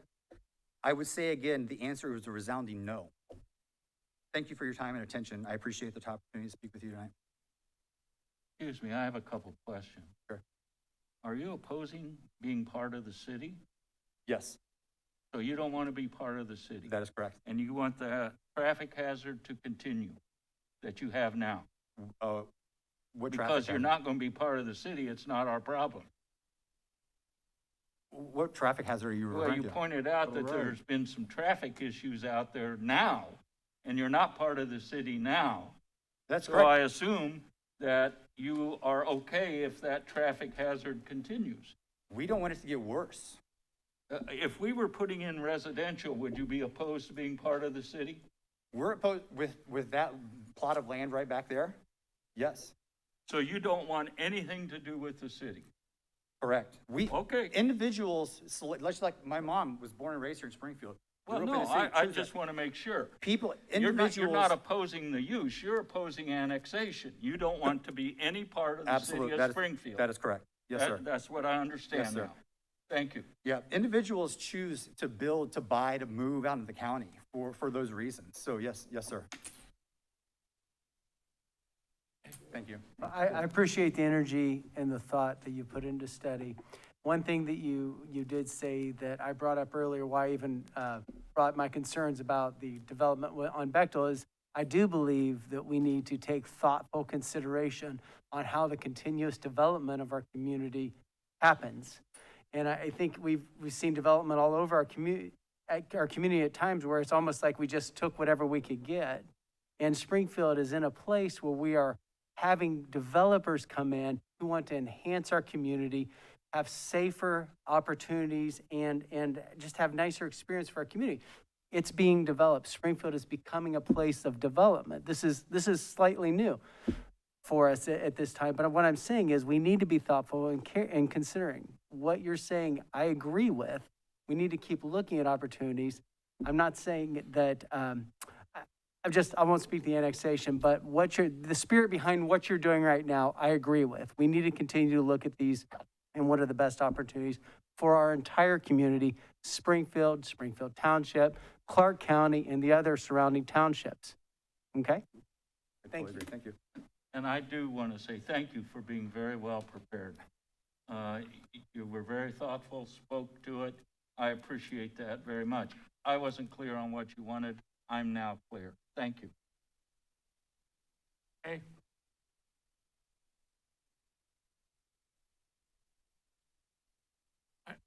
Where are we on the schedule? Yes. Okay. My name is Brenda Jackson. I just recently moved up to Springfield from Florida. I moved back to Ohio, my home state. And I purchased a home on Larchmont Avenue, which is the road where a proposed entrance to this annex area for retail or Aldi's or a lot of asphalt is all I can see. There's 3 proposed entrances, one off of Tuttle, one off of my Larchmont, which is already very busy street. We have no curbs, we have no sidewalk. We have parking on the road. People have got gravel and paved parking spots in their front yard because some houses don't have driveways or they have multiple cars. So it's a very narrow street. So to be off of Larchmont is insane.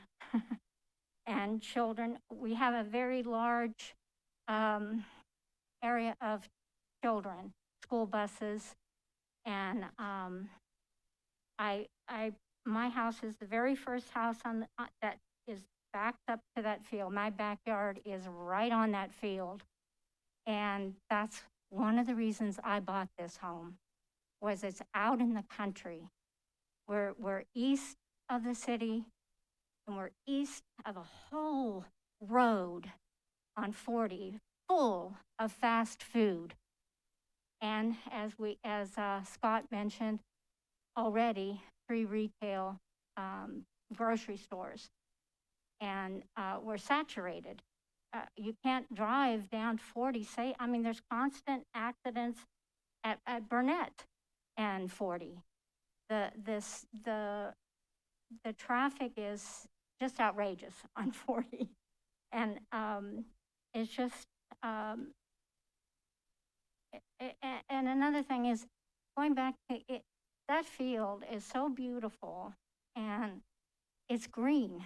There is a row of trees down the middle of it.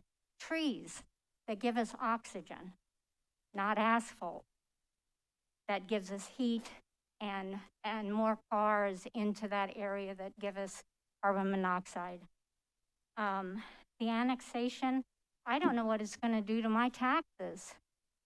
I don't understand how the city of Springfield can own this field and we would still be in the county on either side of it, up and below it. I don't understand that. Could you please wrap up? Pardon? Would you your time. wrap up what you're saying? Okay. Aldi's does have a warehouse out on 41. And it would behoove them to put a little store on on that property there so that they can directly support that store right from their warehouse. And we have an Aldi's on Bechtel. So I guess that's it. Thank you. Thank you. Name and address for the record. Name and address for the record. Yes, sir. Sean Downs, 202 Tuttle Road. Thank you very much, Commission, for allowing us to speak this evening. I come here in support of Mr. Nelson, the young lady who spoke a moment ago, Mr. Nelson's mother. My family and I recently moved from Suncrest Drive to the property at 202 Tuttle Road because of the incredible opportunity it afforded us. The neighborhood we left was sound, wonderful people around us. This gave us an opportunity for some space. Not only interior space for our growing family, there are 9 of us under roof, but the increased space that we had outdoors. In addition to that, our family shares friendships with a number of the community of Garden Acres. Now, prior to this relocation from Suncrest to Tuttle Road, they had safe travel through Holiday Hills, up to Larchmont. Once relocating, getting to that neighborhood became a bit more difficult because we now had to ask our children to safely attempt to make their way either north or south on Tuttle Road to then get safe passage into the homes of their friends in Garden Acres. This move gave us an opportunity, gave us an opportunity to grow. It gave us an opportunity to see space. It gave us an opportunity to gain safe passage through the field in question that you're proposing to annex for retail development. My children have crossed that field a number of times since we became residents of this property. And each time we knew very well that they would have safe passage to their friends' homes and vice versa. Same for their friends coming back. We've seen a number of instances where travel conditions through this location have been less than desirable. There's been an instance where our children have observed a tractor trailer making an impact with an animal and watching that animal lose its life. That was something that they've not yet forgotten.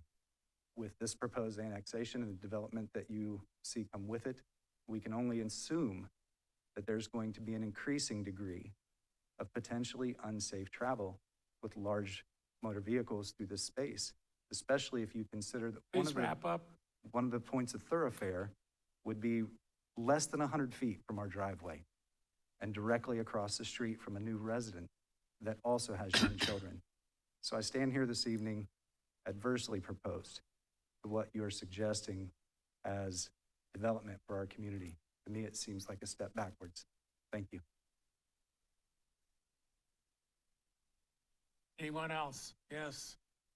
Please don't spend too much time forgetting the message.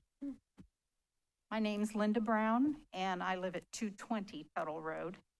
My husband and I both oppose the annexation.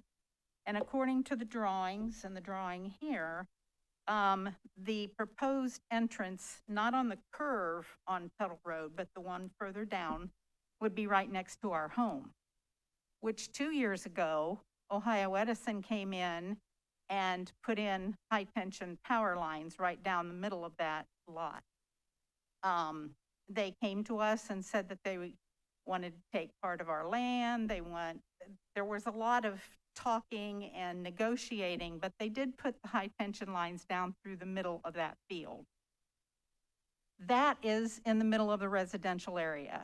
As our neighbor previously spoke, he has children. There's children walking on the road, riding bicycles. Residents walk on the road. There are no sidewalks. There are no curbs. So to put either on Garden Acres side or on our side, cutting into that residential area would seriously be a detriment to the residents who live there. And to put it on the curve, the entrance, I'm a retired nurse, and I would really hate to see the volunteers who work for the fire department not be able to get in there because of traffic or get their equipment out. So my concern is for the safety and also for the increased trash thrown in our yard, which we did experience when Walmart was built. Thank you for your time. Could I ask you folks, there's a lot of repetition occurring. Yeah. Please just say what you're going to say. I'm finished, sir. Thank you. Go on and on, okay? Thank you, ma'am. I'll be quick. My name is Miranda Camden. I'm at 202 Tuttle Road. And this comment is in regards to being asked if we wanted to be part of the city. If you look down East Main Street, you'll see that our city has let it go. There are people that walk up and down that street who are strung out on drugs, and they come to the Walmart and they hang out in the parking lot, and they're going to come to our backyards and hang out at Aldi and that parking lot as well, because it just keeps coming. So if Springfield wants to clean up, let's clean up East Main Street.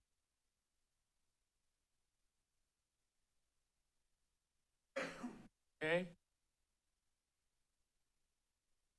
Yes. Mr. Mayor, my name is Ryan Crosley. I'm an attorney with, is it okay if I take this off?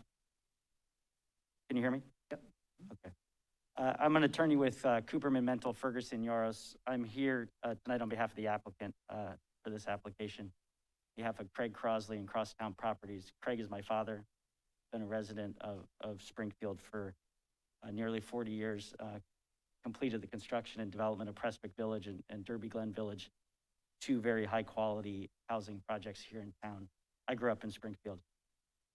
We are proposing this investment in Springfield and this annexation into Springfield, and we have a long ways to go with the design and development of this. I will assure everyone here that we will meet with the neighbors in due course and try to address concerns. We have spent over a year in engineering trying to make this intersection is a known problem.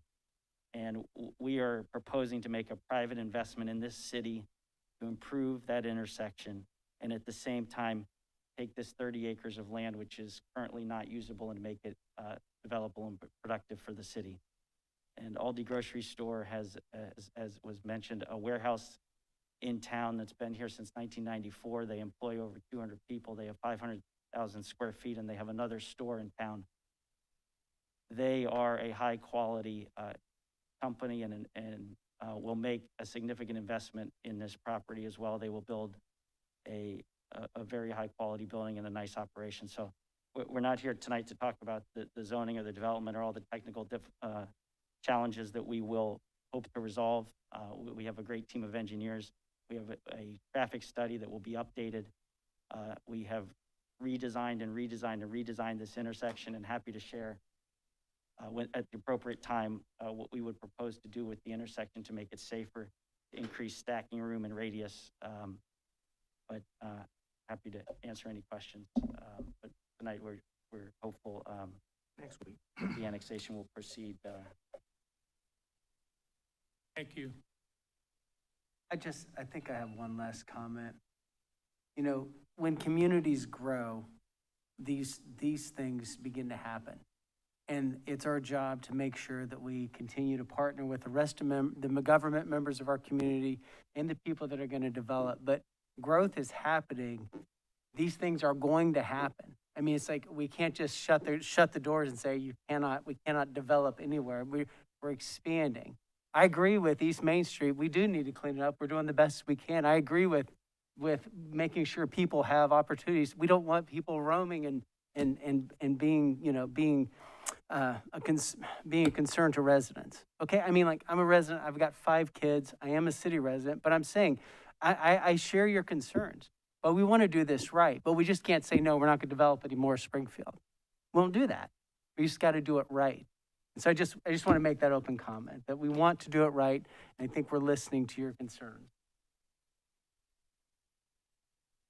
All due respect, Mr. Rue, it's a lot easier position to take when your backyard is not about to become an asphalt jungle. I didn't say you'd agree with my statement. I'm just simply saying, as a city commissioner, we want to do the best we can in the position that we're in, period. I didn't say you'd have to agree with it, but we do care and we're concerned. We want to make sure we make the right decisions. Ready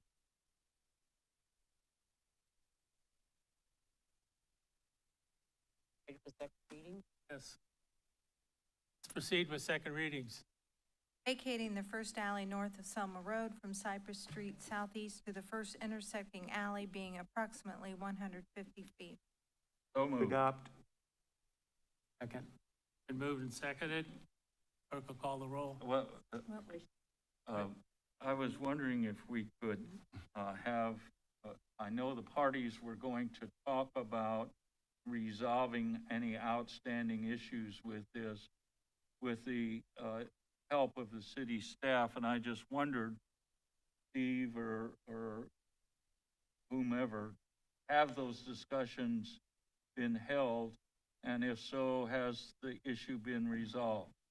Yes, so staff met with Gary Durst, who was in opposition to the initial vacation, and we also met with the applicant.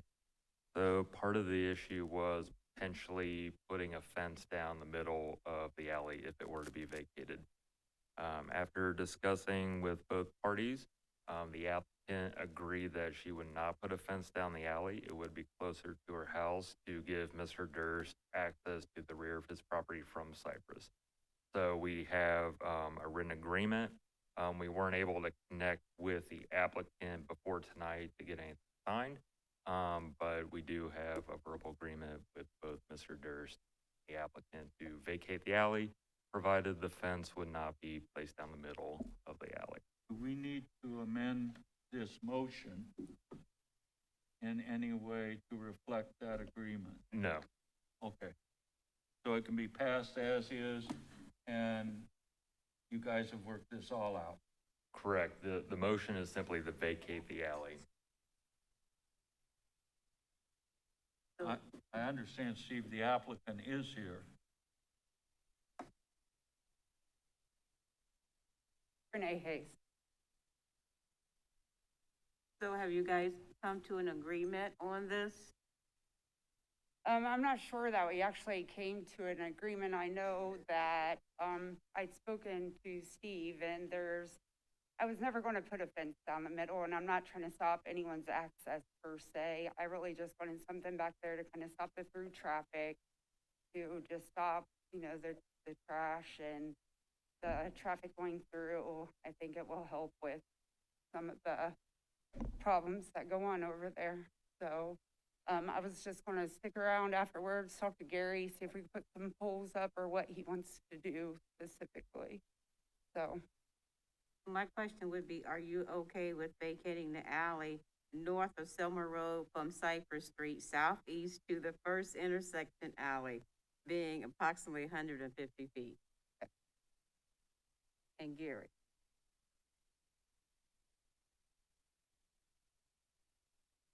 Gary Durst, 2800 South Limestone Street. My only, I have no problem with that as long as I can still get into the back of my property. However, one of the first things that was said was we need to close off the alley so that we don't have the traffic coming through there. If her fence is less than half the alley, which takes care of me and allows me in there, but it still allows the traffic to come on through. So what really are we accomplishing there other than just, instead of down the center of the alley, it's moving in. So, I mean, I guess that would be my objection, so to speak. I really don't have a problem, but it is not going to take care of the initial issue of through traffic coming down through there. So why close the alley is my point. It will if we put something in the back there. My fence is going to, actually, I already had a chain link fence in my yard. When I spoke to Gary out there, I wasn't sure. We took the chain link fence out and I bought a wood privacy fence. But from my understanding with Steve, with the alley if the alley was vacated, that would stop everyone's access. So if that was to happen, I would have needed to bring my driveway up into my yard, actually.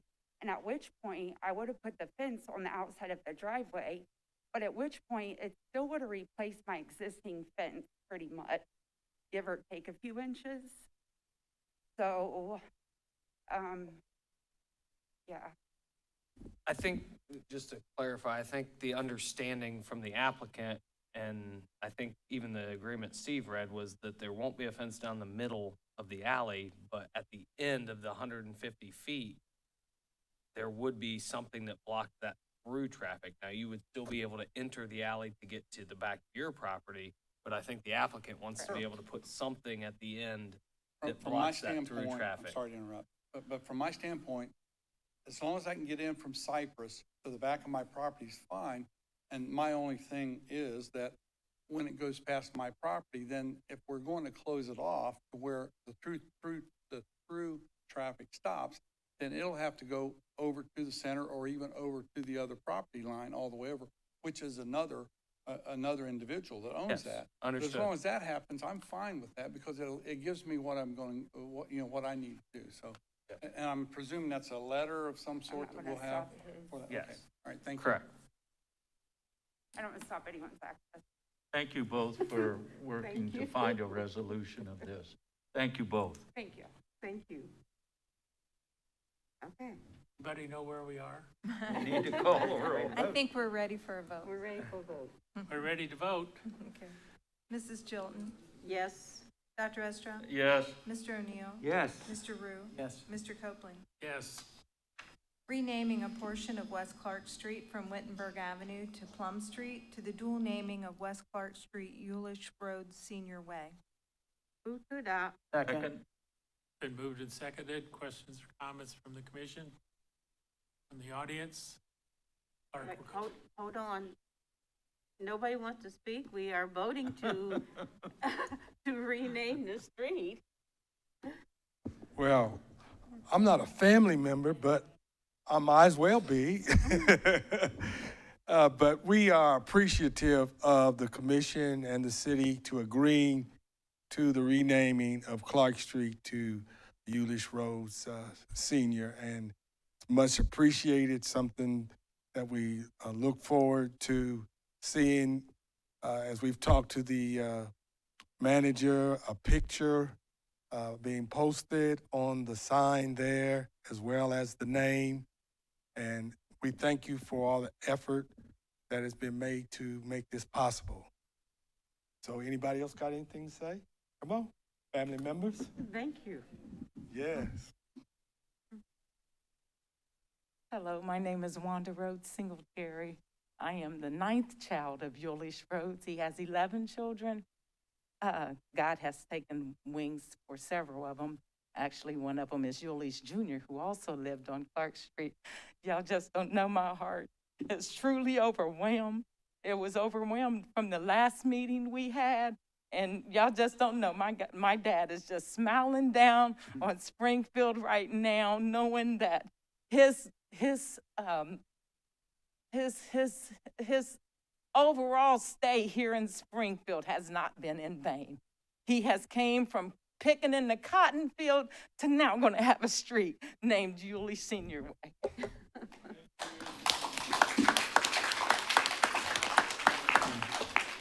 My name is Leisha Rhodes. I reside here in Springfield. Just a blessing, you know, like the last meeting. I mean, I couldn't sleep after the meeting. I mean, just to know, just to see that street. Like I said, Eulish Road Senior is my grandfather. Eulish Road Jr. was my father. is my father. And then I have a twin brother, that's Ulysses Rhodes III. So it's just a wonderful, it's just, you don't know how such a big blessing this is for us as a family as a whole, just to know that my grandfather started all this, and this is where we come from. Thank you. Thank you. Thank you. Now, Mr. City Manager, do you have a date or any information about when we can accomplish this?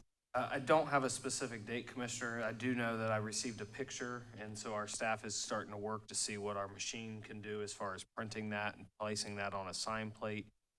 Again, supply chain issues, it is actually hard to get the correct sign plates that we need for this. As you know, we have another street renaming too, the Herman Carr Way, and we're working with that family as well as trying to determine when we can have all the signage complete and ready to install. But we'll keep them up to date as we get closer to being able to do so. Okay, thank you.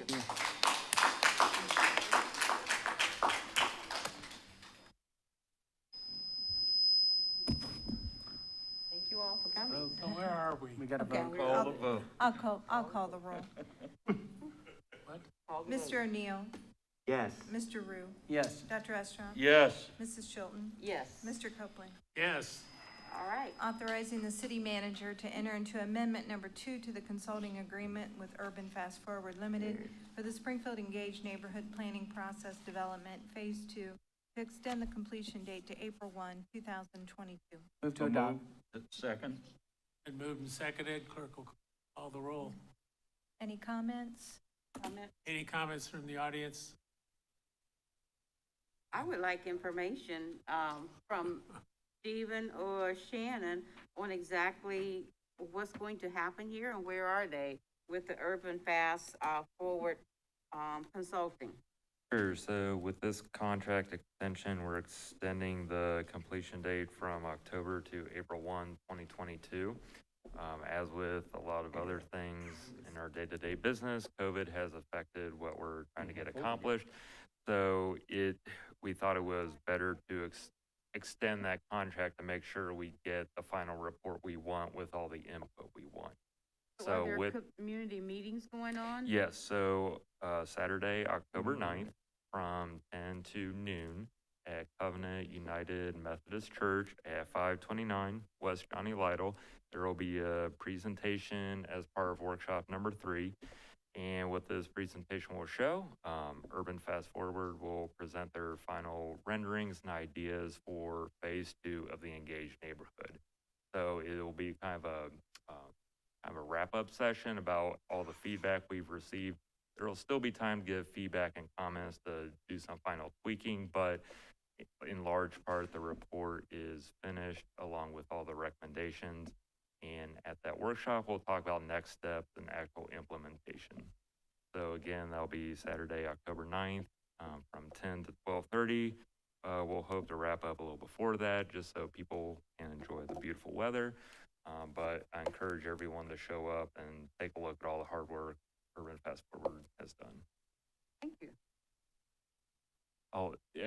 One of the reasons why we're also wrapping up early at 1 o'clock, 1159 South is having a ceremony at one of their parks on South Yellow Spring Street. So 1159 has been deeply involved with this process from the start.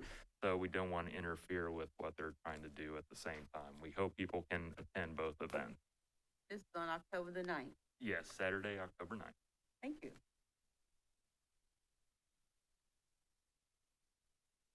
Roll call. Vote. Mr. O'Neill, Yes. Mr. Rue, Yes. Dr. Estrom, Yes. Mrs. Chilton, Yes. Mr. Copeland. Yes. Authorizing the city manager to enter into amendment number 2 to the Springfield Comprehensive Housing Strategic Planning and Policy Development Consulting Agreement with Greater Ohio Policy Center Incorporated to extend the contract completion date to April 1, 2022. So moved. Second. Moved and seconded. Questions or comments? Yes. Question. On what are you doing and what's the process, and are there neighborhood meetings with this one? Sure, so similar scenario, we want to make sure we get all the feedback for our 5-year strategic housing plan with Greater Ohio Policy Center. So part of this, there will be a presentation to the Housing Consortium, as well as hopefully a work session in front of the City Commission. So again, we just want to make sure we meet with all the stakeholders we're trying to get the right feedback and right recommendations in that final report. So at this time, that's all we have planned as far as rolling out that final report in the third and fourth quarter of 2021. But going to April will give us time in case something crazy comes up. But we will keep the commission informed of when that public work session will take place.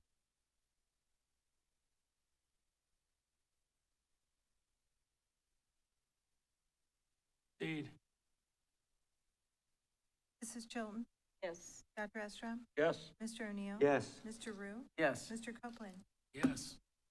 Authorizing the city manager to enter into a development incentive agreement, single-family residential development with Jason Britcher and Kimberly Folk to provide for sewer services to real property outside the city limits. Move to adopt. Second. Been moved and seconded. Questions or comments from the commission? From the audience? Clerk will call the roll. Mr. O'Neill? Yes. Dr. Estrom? Yes. Mrs. Chilton? Yes. Mr. Rue? Yes. Mr. Copeland? Yes.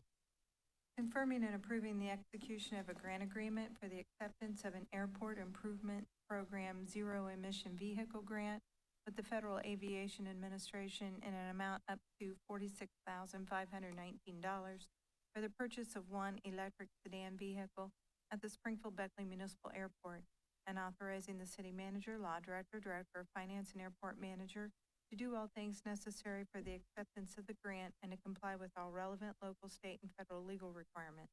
Move to adopt. Second. Seconded. Questions or comments? Clerk will call the roll. Dr. Estrom? Yes. Mrs. Chilton? Yes. Mr. O'Neill? Yes. Mr. Rue? Yes. Mr. Copeland? Yes. Confirming and approving the exercise of the city's option to renew the contract with Whitaker Hauling for abatement and nuisance condition services as needed by the city for an amount not to exceed $40,000. So moved. Second. Moved and seconded. Questions or comments from the commission? From the audience? Clerk will call the roll. Mr. O'Neill? Yes. Chilton? Yes. Dr. Estrom? Yes. Mr. Rue? Yes. Copeland? Yes. Confirming and approving the exercise of the city's option to renew the contract with Gary Gilbert Jr., doing business as Gilbert's Lawn Service for abatement and nuisance condition services as needed by the city for an amount not to exceed $40,000. Adopt. Second. Been moved and seconded. Questions or comments? Clerk will call the roll. Mrs. Chilton? Yes. Mr. Rue? Yes. Mr. O'Neill? Yes. Dr. Estrom? Yes. Mr. Copeland? Yes. Gonna get it. Confirming and approving the exercise of the city's option to renew the contract with OMAC Hauling Incorporated for abatement and nuisance condition services as needed by the city for an amount not to exceed $40,000. Move to adopt. Second. Been moved and seconded. Questions or comments? Clerk will call the roll. Mr. O'Neill? Yes. Dr. Estrom? Yes. Mr. Rue? Yes. Mrs. Chilton? Yes. Mr. Copeland? Yes. Authorizing the city manager to enter into Amendment 1 with JCI Jones Chemicals Incorporated for the purpose of for the purchase of sodium hypochlorite for use by the city's wastewater treatment plant to increase the contract in an amount not to exceed $7,200 for a total amount not to exceed $90,000, and confirming and approving related expenditures incurred from September 2, 2021, the passage of this ordinance. Move to adopt. Second. Been moved and seconded. Questions or comments? Clerk will call the roll. Mrs. Chilton? Yes. Mr. Rue? Yes. Mr. O'Neill? Yes. Dr. Estrom? Yes. Mr. Copeland? Yes. Authorizing the city manager to enter into Amendment 1 with JCI Jones Chemicals Incorporated for the purchase of liquid chlorine for use by the city's water treatment plant to exercise the option to renew and increase the contract in an amount not to exceed $8,500 for a total amount not to exceed $43,500, and confirming and approving related expenditures incurred from August 30, 2021 to the passage of this ordinance. Move to adopt. Second. Moved and seconded. Questions or comments? Clerk will call the roll. Mr. Rue? Yes. Mrs. Chilton? Yes. Dr. Esra? Yes. Mr. O'Neill? Yes. Mr. Copeland? Yes. Authorizing the exercise of the city's option to renew the contract with Synagro Central LLC for removal and land application of biosolids for an amount not to exceed $1,238,600 and confirming and approving related expenditures from July 31, 2021 to the passage of this ordinance. Move to adopt. Second. Been moved and seconded. Questions or comments? Clerk will call the roll. Mrs. Chilton? Yes. Dr. Esra? Yes. Mr. O'Neill? Yes. Mr. Rue? Yes. Mr. Copeland? Yes. Confirming purchases and the obtaining of services for the city and providing for payments therefore and declaring it an emergency therein. Move to adopt. Second. Been moved and seconded. Questions or comments? Clerk will call the roll. Mr. O'Neill? Yes. Mr. Rue? Yes. Mrs. Chilton? Yes. Dr. Esra? Yes. Mr. Copeland? Yes. Providing for supplemental appropriations within various funds and declaring it an emergency therein. So moved. Second. Been moved and seconded. Questions or comments? Clerk will call the roll. Mr. Rue? Yes. Mrs. Chilton? Yes. Dr. Esra? Yes. Mr. O'Neill? Yes. Mr. Copeland? Yes. Vacating unnecessary right-of-way located at Prime Ohio 2 and directing the city clerk to notify the county of such vacation and declaring it an emergency therein. So moved. Second. Been moved and seconded. Questions or comments? Clerk will call the roll. Mrs. Chilton? Yes. Mr. O'Neill? Yes. Mr. Rue? Yes. Dr. Estra? Yes. Mr. Copeland? Yes. Confirming and approving a short-term agreement with the Community Improvement Corporation of Springfield and Clark County, Ohio for pre-development improvements at Prime Ohio 2 and declaring it an emergency therein. So moved. Second. Been moved and seconded. Questions or comments? Yes. Can we talk about what the pre-development improvements are? Yes, Commissioner. So as part of a project, utilities need to be relocated. So this gives permission for the CIC and their contractors to begin relocating those utilities within Prime Ohio 2. So water, sewer, stormwater. They have separate agreements for gas and electric. Okay. This is part of a project. We consider that CIC. That is a large retail distribution center. We're looking at a potential, if my memory serves me correctly, of 883 full-time equivalent jobs, almost 1,000 jobs part-time and full-time. I'm told, I don't know the name, I'm told it's not Amazon, but they are locating in our industrial park, which is good. And I think the facility is 1 million square feet under roof. Yeah, approximately the beginning will be about 850,000 square feet, and then they do have plans for potential expansion down the road. So shall I hold my breath until the ink dries? Yeah. Okay. Yeah, to be honest, we didn't know when we'd ever get that property bought, so this is fantastic. Yeah, this is a wonderful, wonderful opportunity. Clerk will call the roll. Mrs. Chilton? Yes. Mr. O'Neill? Yes. Rue? Yes. Dr. Esra? Yes. Mr. Copeland? Yes. Authorizing the city manager to enter into a grant agreement with the United States Department of Housing and Urban Development for the Community Development Block Grant Program in an amount not to exceed $1,886,408. Authorizing the city manager, law director, and finance director to do all things necessary for the execution of the grant agreement and to comply with all relevant local, state, and federal legal requirements and declaring it an emergency therein. Move to adopt. Second. Been moved and seconded. Questions or comments? Clerk will call the roll. Mrs. Chilton? Yes. Dr. Estrom? Yes. Mr. O'Neill? Yes. Mr. Rue? Yes. Mr. Copeland? Yes. Confirming and approving a contract with Rumpke of Ohio Incorporated for trash pickup at various city facilities for a period of 3 years with an option to renew for 2 additional 1-year periods for an amount not to exceed $65,000 and declaring it an emergency therein. So moved. Second. Been moved and seconded. Questions or comments? Mr. Estra, you want to talk about this? Yeah, thank you for asking, Commissioner Chilton. Is this the replacement contract for what was turned down at our last meeting? Waste Waste management, because we considered them not to be the best bidder. Yes, that is correct, Commissioner. And the reason we turned that down, Commissioner O'Neill, was because here we sat 30 or 40 years later, and the issue of the Tremont barrel fill, with all of the millions of gallons of toxic waste still set, and not one shovelful of dirt has been moved at the Tremont barrel fill.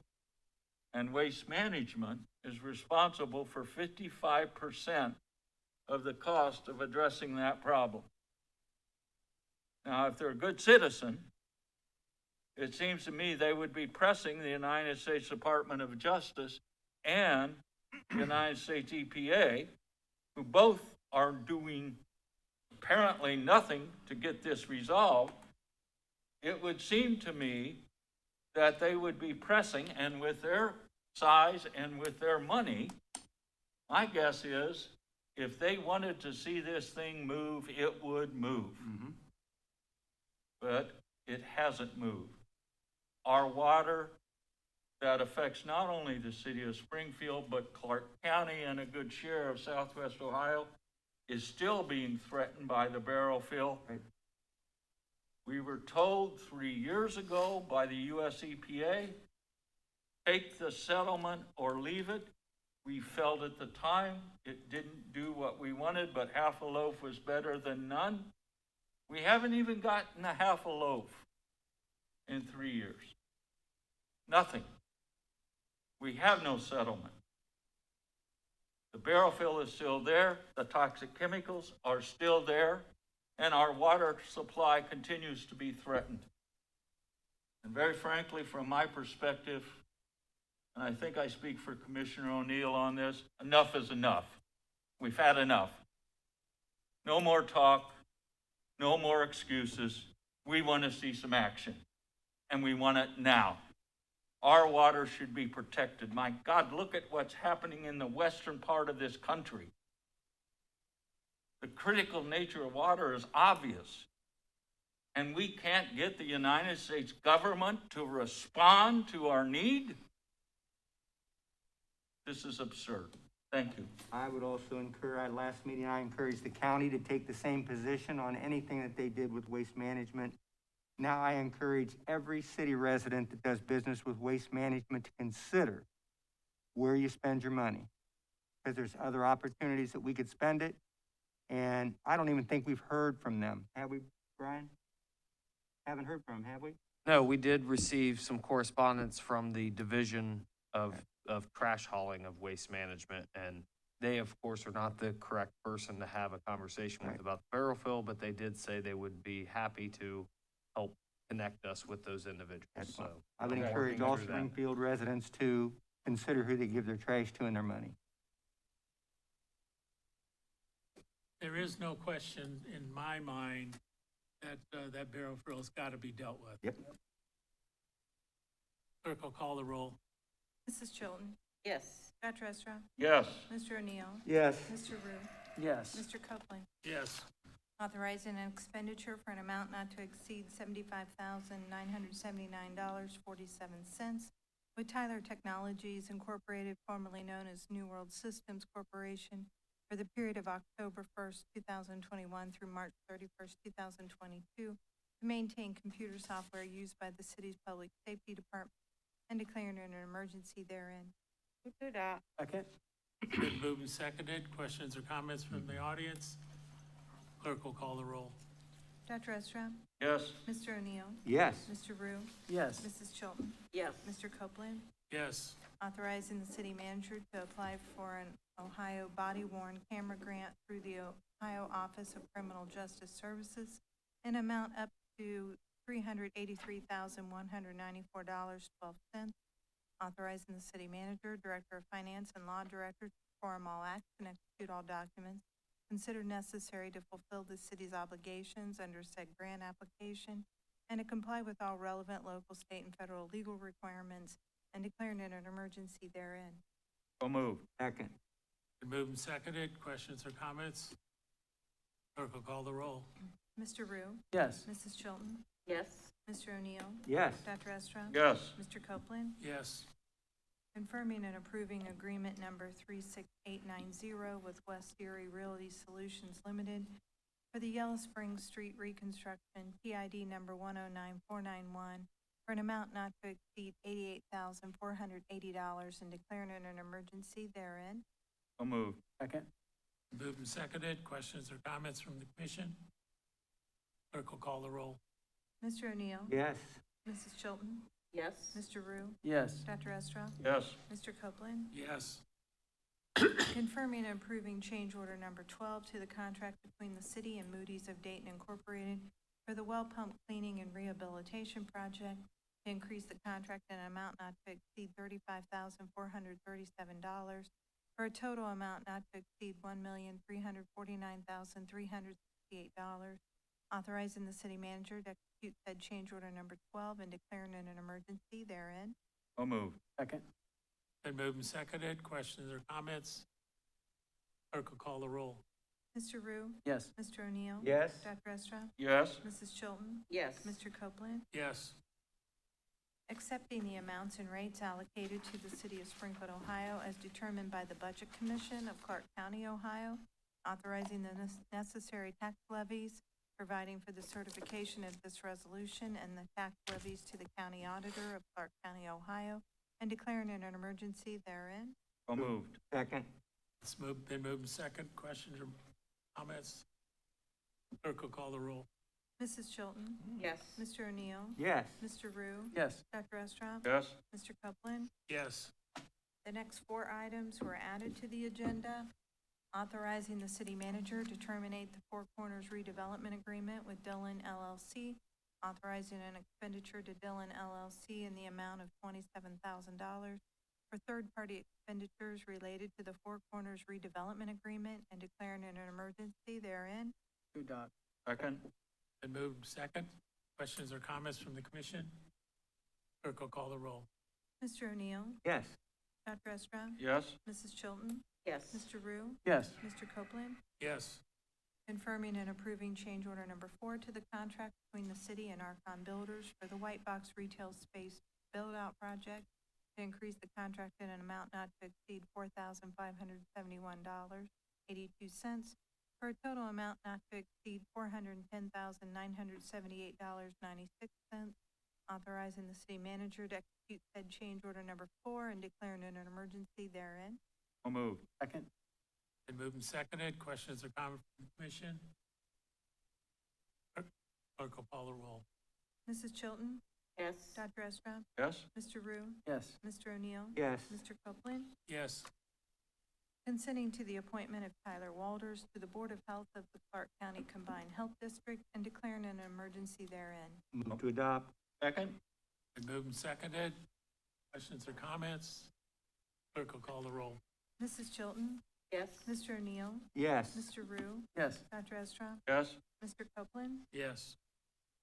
Reappointing Leah Elliott and Derek Inslite Alvarado to the National Trail Parks and Recreation District Board of Trustees and declaring an emergency therein. Move to adopt. Second? Been moved and seconded. Questions or comments? Clerk will call the roll. Dr. Estra? Yes. Mrs. Chilton? Yes. Mr. Rue? Yes. Mr. O'Neill? Yes. Mr. Copeland? Yes. That concludes the agenda items. Are there any other comments to come before us from commissioners? Yes, Mayor Copeland. As my colleagues know, I will not be able to join you at our next meeting because I will be involved in a medical procedure.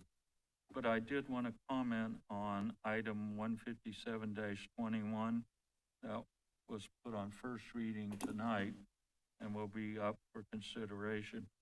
I was wondering, Tom, if you could give us a little more information about this $6 million grant that we're receiving, or Logan, whoever is responsible for it. I think this is a wonderful opportunity for the airport and for Springfield to be on the cutting edge of new technology, and I'd like to hear a little more about it. Sure, be happy to. So this is part of the advanced air mobility work we've been doing out at the airport. As many commissioners know, this started with the autonomous aerial vehicle stuff. So the COAs that we've been working with AFRL to fly UAVs out at the airport. So we have built a solid relationship with Air Force Research Labs and supporting their research, as well with other state entities like the Ohio UAS Center and folks that are working that industry. So we applied for this grant through the Department of Defense with support from Wright-Patterson Air Force Base to build this facility that will provide office space as well as hangar space for this activity. It's been a long, arduous kind of attempt to get the funding in place, so we're happy to have it. But for those that haven't been out there in a while, there's some leading industry out there, Joby Aviation, Beta Technologies, and Lyft have their aircraft out there now. So lots of exciting stuff. And these aircraft are very different than our conventional aircraft that are or have been housed at the airport. Absolutely. So these are first and foremost electric aircraft. So they're quieter, safer to fly, and then also can be flown autonomous, which is another element of them. So a lot different than what we've seen out there in the past, and certainly it's the wave of the future. So they're going through airworthiness testing now. These aren't being flown around in the public, as you know, but that is part of what role that the airport is playing, is giving them the opportunity to test these aircraft. Thank you. I'm sorry I can't be here to support this, but were I able to attend at our next meeting, would certainly have my strong support. And I urge my fellow commissioners to consider support for it. And I just want, I want to add to it just to not miss the point of, so there was only $60 million of this funding available for the entire country. We were one of 13 communities, one of only 13 communities, and just commend Tom Franzen, Seth Timmerman, Paul Hicks, who's now retired, that worked on this grant with our partners at AFRL, the Air Force, DDC, Jobs Ohio, and so forth. But I just don't want it to pass. This is a huge deal for Springfield that we were identified. We are on the cutting edge of this innovation and this technology in our community. It's happening right here in our backyard. So I just want to commend Tom and his efforts. It shouldn't be overlooked at what an accomplishment this is to receive this grant. Absolutely. Vote? Move to adjourn. Second? Are there any comments from the audience? Welcome back, Mayor. Yes. Welcome back. That's the comment. Mrs. Chilton? Okay, Oh, Yes. sorry. motion to adjourn. Dr. Second. Estrop? Yes? Mr. O'Neill? Yes. Mr. Rue? Yes. Mr. Copeland? Yes, meeting's adjourned.